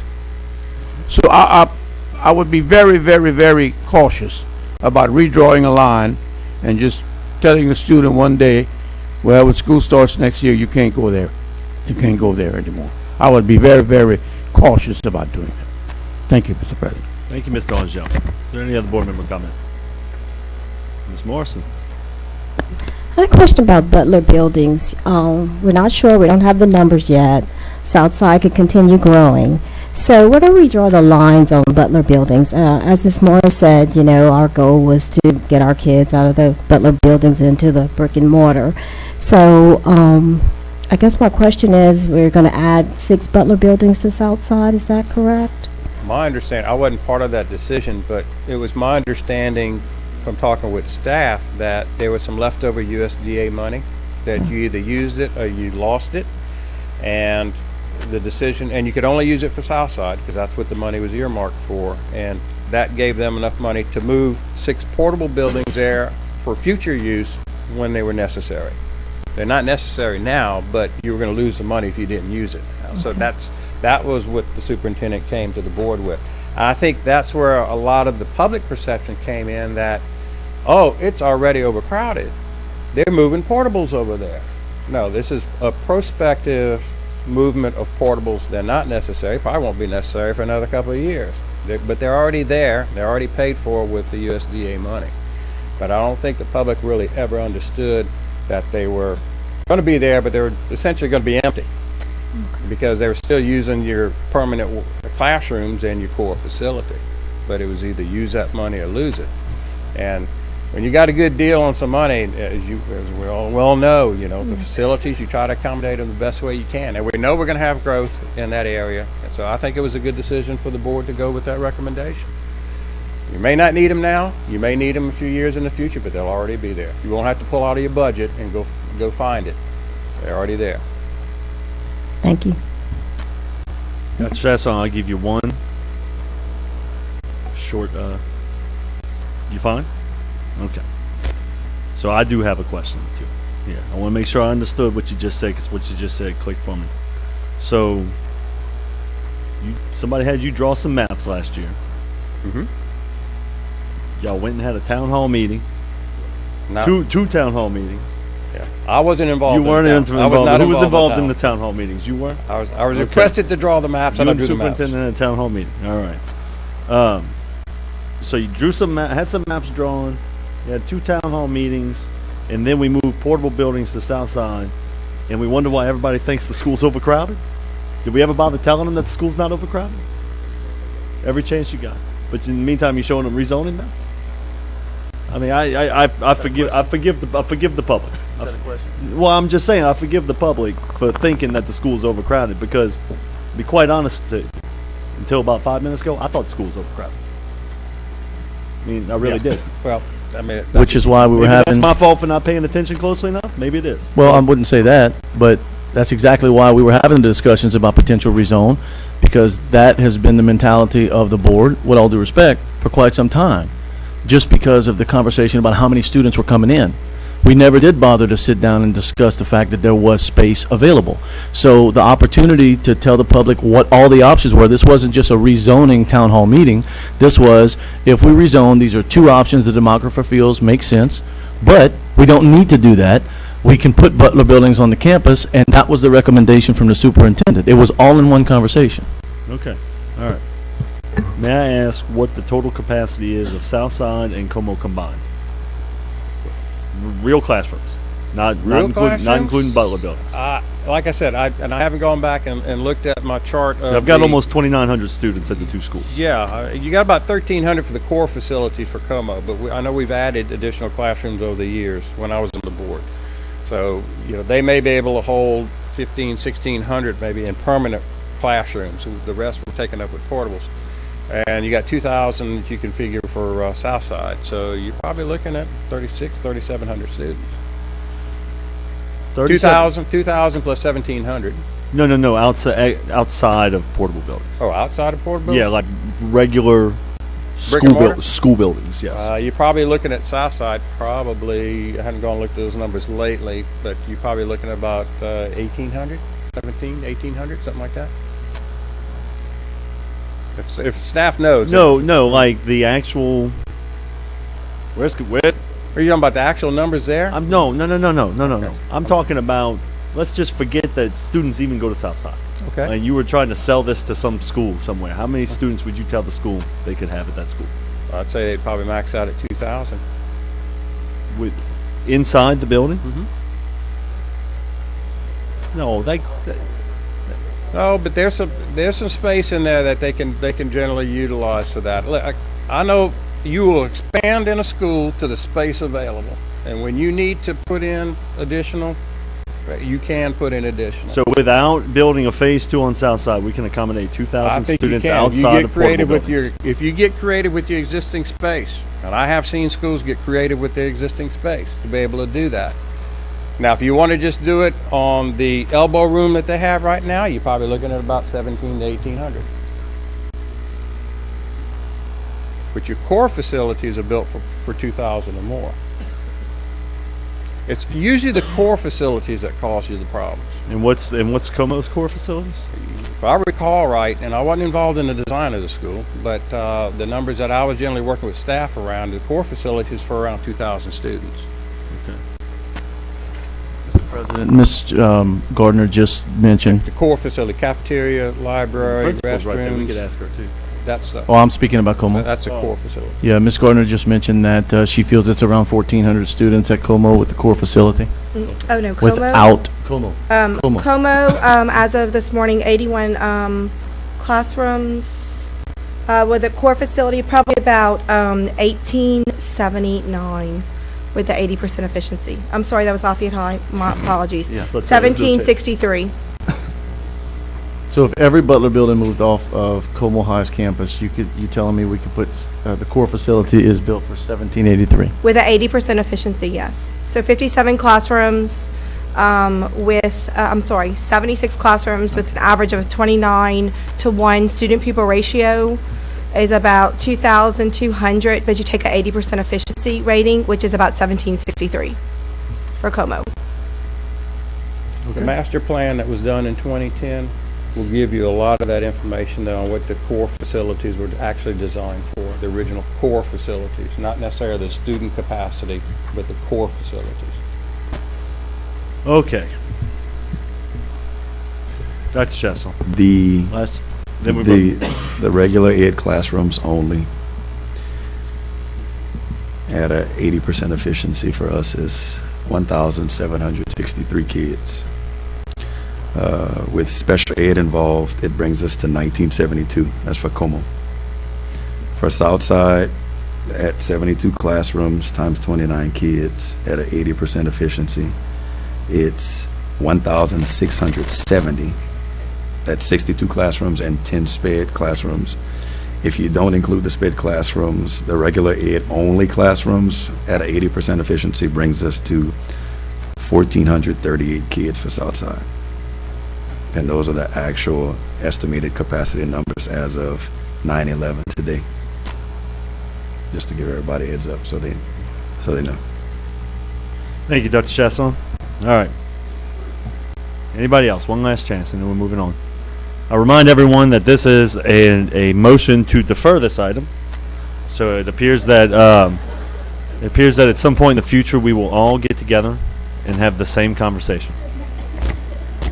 Madam Secretary, I'll call for the vote.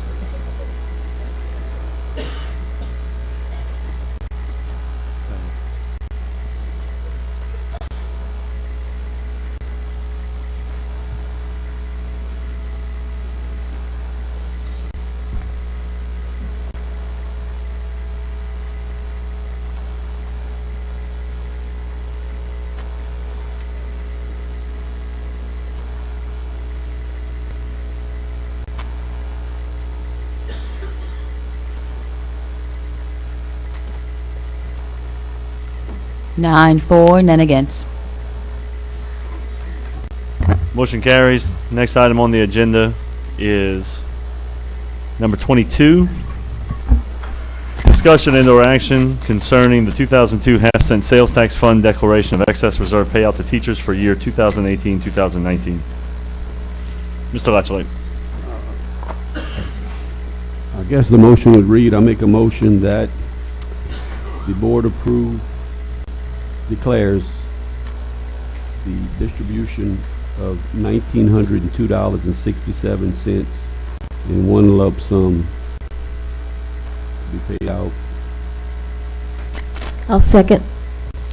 We have a motion by Mr. Latchley, a second by Ms. Morrison, that the board declares an excess distribution of $5,334,895 in the 2002 half-cent sales tax fund and approves the payout of the excess to classroom teachers as defined in the administrative plan of $1,902.67 per eligible employee actively employed on the date of this declaration to be distributed in October 2019. Is that what you meant to say? That's exactly what I meant to say. All right, good. Probably need to clean my glasses because I was right. looking at the wrong section, but that's what I wanted to say. All right, very good. Do we have any public comment on this motion?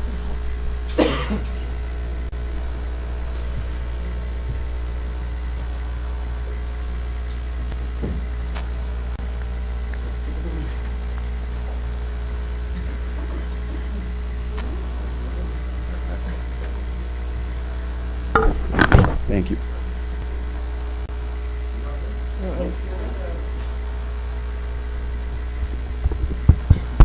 All right. Now? All right. Okay, before everyone chooses to vote on it, I know this is a very, very hot topic, and I wanted to see about trying to convince one other person to vote in our direction. Now, I know inevitably this is going to fail, but I couldn't help myself because I don't think a lot of people truly understand the process when it comes to this extra check.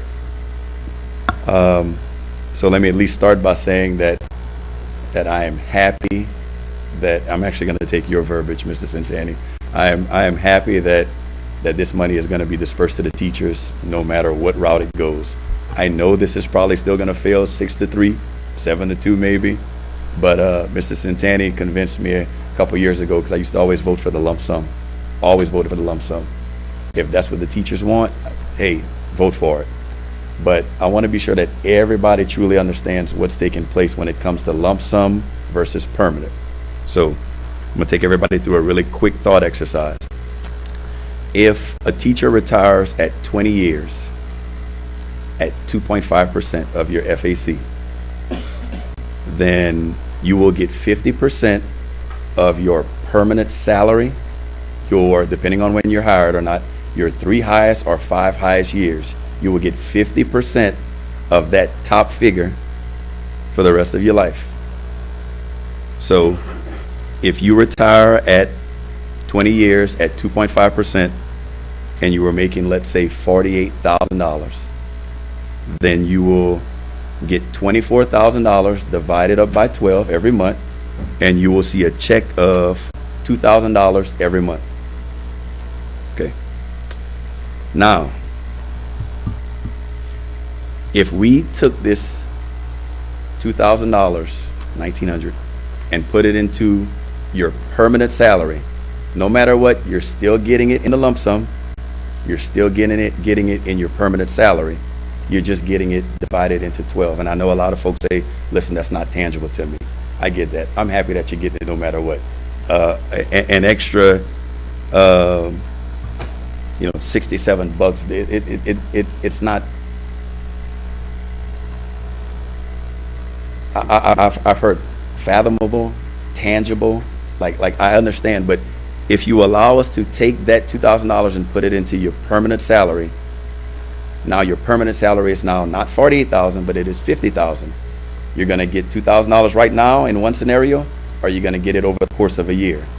Now the only difference is with that lump sum, your retirement check is still $2,000.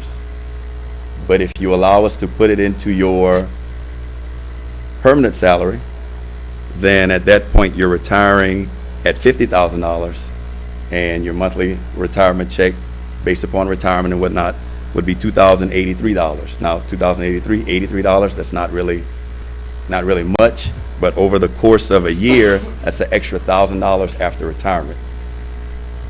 And then 2 years, that's $2,000 after retirement. So 5 years, that's $5,000. So if we somehow over the course of the last couple years, we had taken this money and not given the lump sum and given the money as a permanent salary increase, you're going to retire at a higher salary. So you're going to collect more in retirement versus the lump sum. You're still getting the money in both scenarios, but you're going to get more money in retirement.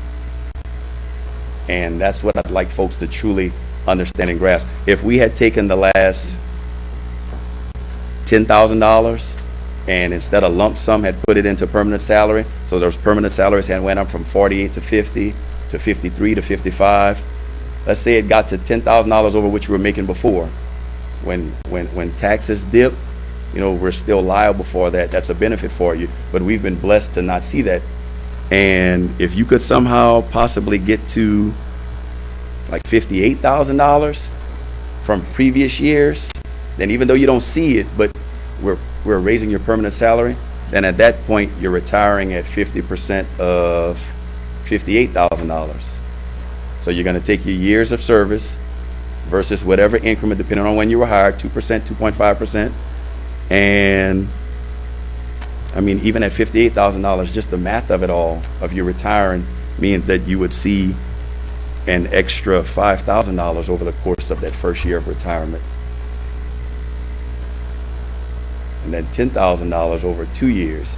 So it's more beneficial. Now I understand, I'm still happy y'all are getting the check no matter what, but I just want to be sure you understand that eventually we need to get to the point where we're going to try and start putting it into the permanent salary, because it benefits you more after retirement overall. if you're retiring at a higher salary, you know, everybody hears those tales about, oh, well, this person retired at this higher salary. Man, they were so happy to move to central office because they retired at a higher salary that you're going to get that for the rest of your life, and it's just a higher percentage. So not a higher percentage, just a higher figure that you divide your percentage into. So just wanted to at least say that, even though I know this is going to fail, I just had to give an attempt. There are various scenarios, and it just depends on your individual 2.5% and your individual years. Thanks.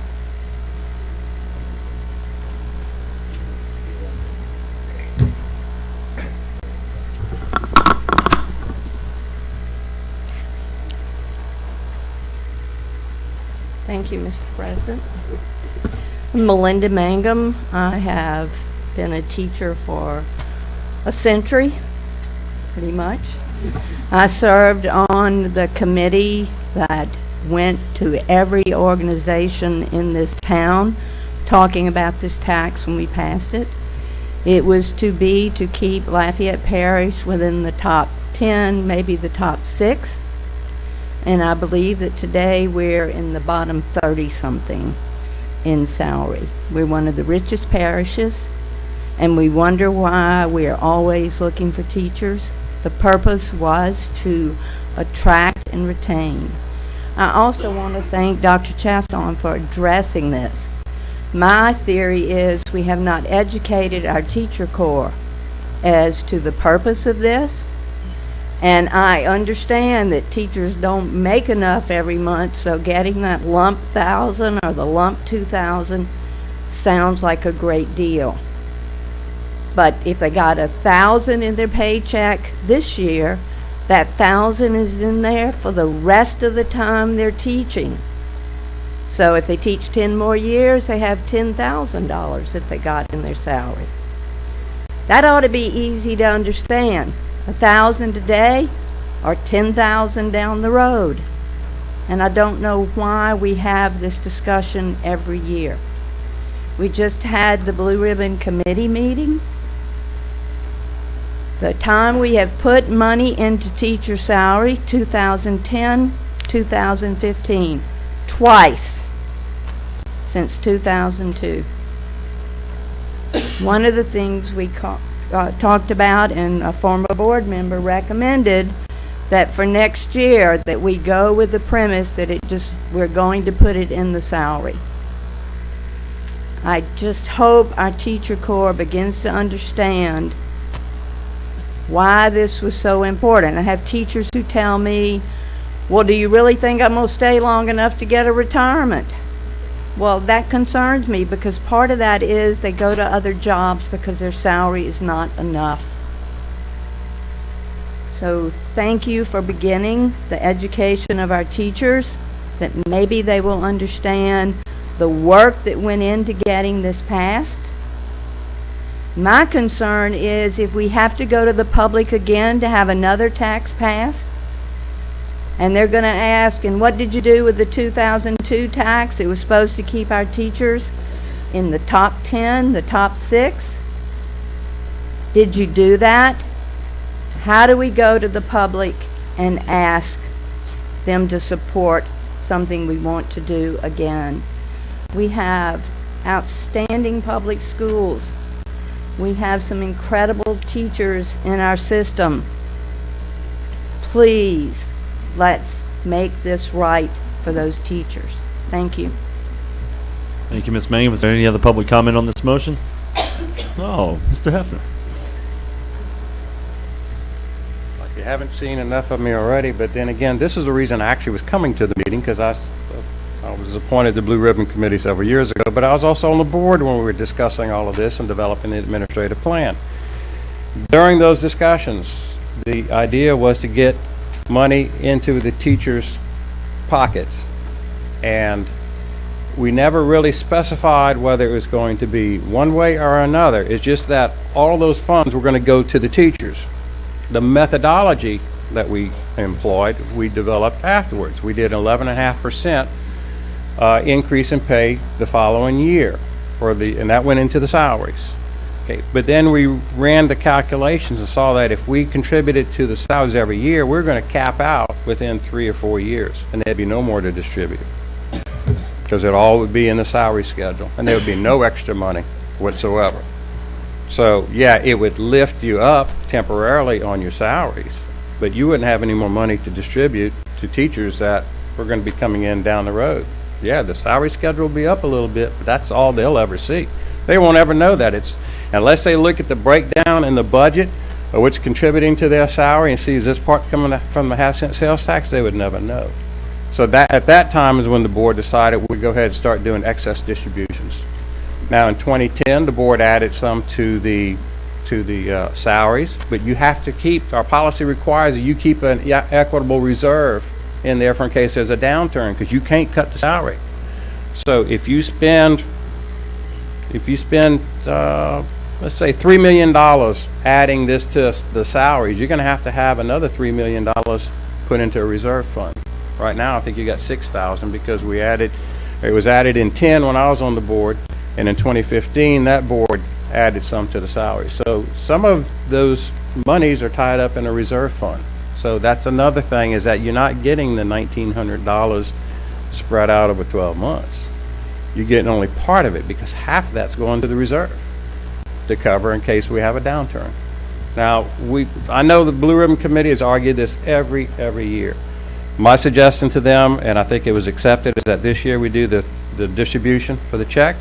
And every 5th year starting next year, so it'll be in 2020, 2025, 2030, is that we take a look at reserves and we take a look at what's available for distribution and take a look at adding some or all or none to the salary to and then make a distribution. But at least every 5 years, that issue would be taken up by the Blue Ribbon Committee.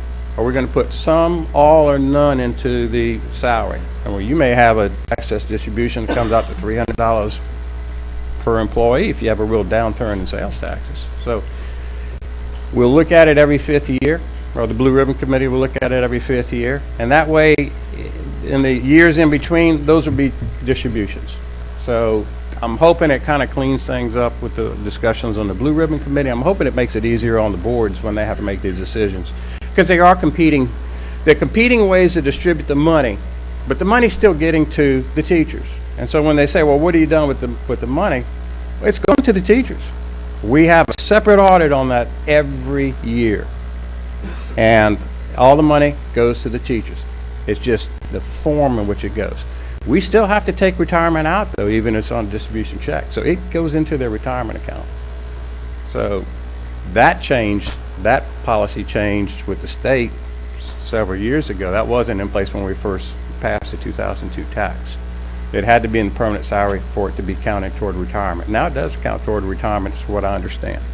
So I just wanted to, as a former board member that helped create this fiasco for you, I just wanted to at least be able to have a chance to explain it.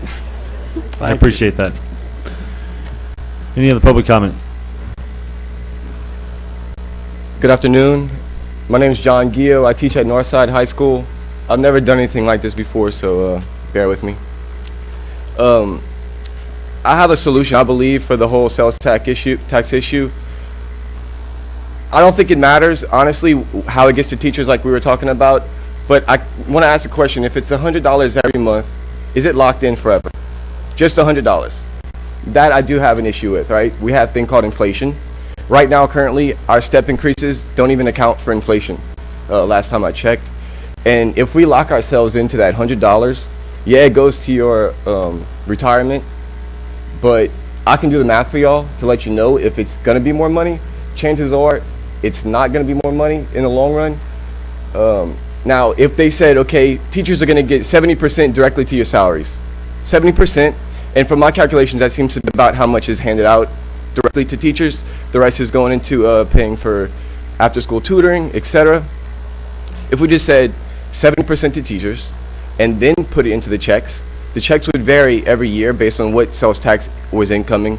I don't know if that's feasible. I know that would definitely be feasible for a one-time check where teachers What do you mean by 30% into the checks? Like your 70% of the sales tax. Paycheck or your bonus check? Well, it's either one or the other, check. right? I'm sorry, I'm not supposed to say bonus. It's one or the other. Either the 14th, 15th, or whatever y'all call it, check. Okay, so Or not your payroll check. Either Your one. payroll check is the one you get every month. Yes. So either it's divided. So instead of being 1,900, they divide that up by 12 months and add it to the checks, or give it as a lump sum. I don't think that matters. In my opinion, it doesn't matter to me. But the fact that someone's trying to lock teachers into a flat fee, a flat pay of $100 a month, where's the rest of the money going to go? We're going to pay for more instructional strategists. We're going to pay for more after-school tutoring. So I guess that's where did you get the $100 a month from? That's what. That's That's y'all's proposal, or whoever's proposal. I'm sorry, I'm not prepared for this at all. Oh, okay, all right. Potential proposal: $100 flat fee or flat pay. Well, no, what he was saying was he was advocating to increase your annual salary by $1,900. And whatever, I think maybe if you heard him say $100, he perhaps divided 1,900 by 12 incorrectly. But what he was advocating for was increasing your annual salary by $1,900. That's Permanently. Permanently. Forever. Whether it's By law. permanent or not, I still disagree with that. That's awesome. Thank you. Thank you.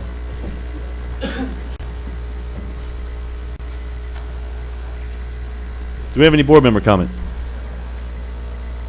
I do. Oh, you first. Go ahead. Try to keep it brief. I think I know why we have this conversation every year. I'll tell you that you may remember the non-scientific poll I ran last year of all the teachers in District 9. It was in the high 90s that they wanted the lump sum check. And I just feel very uncomfortable. Look, I get it, and I agree with everything that you said, Dr. Chasson. I agree with the philosophy. If I were running a business, I would choose your option. If I were a teacher, I would want to choose your option. I'm not a teacher. This is not my business. The teachers have spoken. They want the check. It's that simple. It is that simple. It's their money. And I believe that our teachers, all of them, are very intelligent individuals and can understand the difference. Now, have we done a very good job at delivering exactly what it means? Well, we do it every year on this board floor, and I think most of them watch it. So, look, I don't want to be divisive about this. I think we talk about this every year because we have a committee that doesn't agree with what the majority of the owners of that money want, and it confuses me. I agree that it should be a pay increase. It's a smart, intelligent, progressive thing to do. It's not what they want. That's why we're here every year. Thank you, Mr. Hidalgo. Mr. Knezik? I agree with you, Dr. Chasson, that it baffles me. It really does baffle me we have this conversation every year, because what happens next year when the proposal right now is to add this into the salary. What happens next year when the economy tanks, or the following year when the economy tanks, and there is no excess distribution to give? Same people will come up to this podium and say, this is my money. Where's my money? I don't care that the economy tanked. Where's my money? Right? Well, guess what? We're trying to sign a contract with you and commit to give you this money for the rest of your career in LPSS and thereafter once you retire. We are committing to that because we are very well aware that once we raise your salary, it can't change. We cannot decrease it. We are trying to guarantee you a pay increase. We're trying to guarantee what you're asking for. You're constantly asking. Everyone's saying, and Ms. Mangum said it very eloquently, our salaries are down, our salaries are down. Well, guess what? This is one of the tools we have to increase your salaries. Yet you won't let us because of the unscientific polling. The right decision when you do the math, go talk to your financial advisor, I recommend, is for this to go into your salary. Do the math. So, that's my opinion. Thank you. Dr. Chasson, 10 seconds, please. Just really quickly, I also do think all of our teachers are really smart. And regardless if it passes or not, no matter what, all the teachers are still getting their money. So I'm just happy y'all are getting the money. I just want everybody to know that nobody go post comments that Chasson's trying to keep our money. All right. Love y'all. Don't read the comments, Dr. Chasson. I look forward to emailing with all of our teachers tomorrow. I've been doing this for 4 years now, and I started off as the lone vote against this, and I'm upset that Timmy took my line. I really am happy that y'all getting the money, but I got to vote no on the lump sum. So, with that said, I look forward to talking to all of y'all over the remainder of the week. Madam Secretary, I'll call for the vote.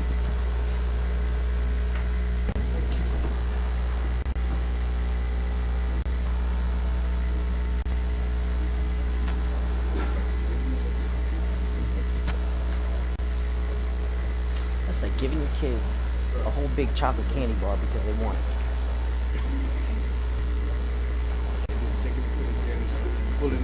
Yeah.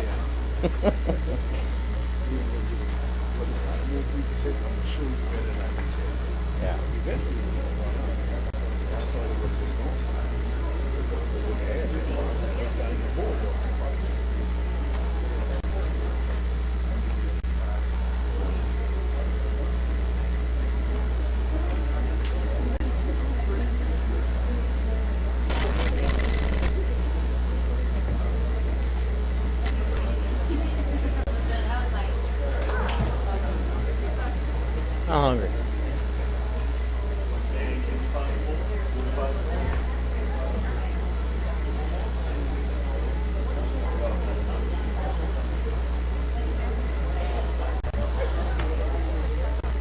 Six, 4, 3. The next item on the agenda is item number 24, discussion and/or action concerning the new vice principal federal job description and contract. Mr. President, I'd like to make a motion that the board approves the attached job description for the new position of Vice Principal, Federal, as shown in the public content section of this agenda item, and the new contract of temporary employment for same. A motion by Mr. Hidalgo, seconded by Mr. Angel. Do we have any public comment on this item? Administration asked for a different motion. Do we have any board member comment on this item? Madam Secretary, I'll call for the vote. The attorney gave it to him.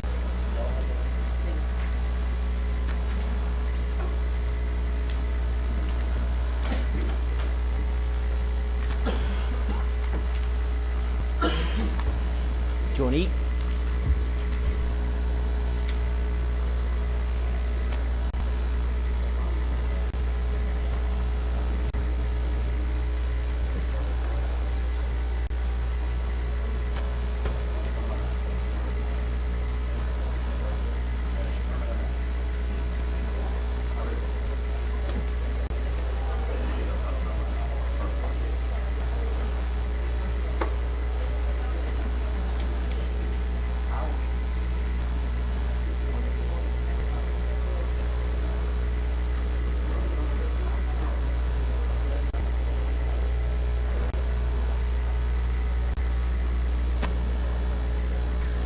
Eight, 4, none against. Motion carries. That being the last item on our agenda, the meeting is adjourned.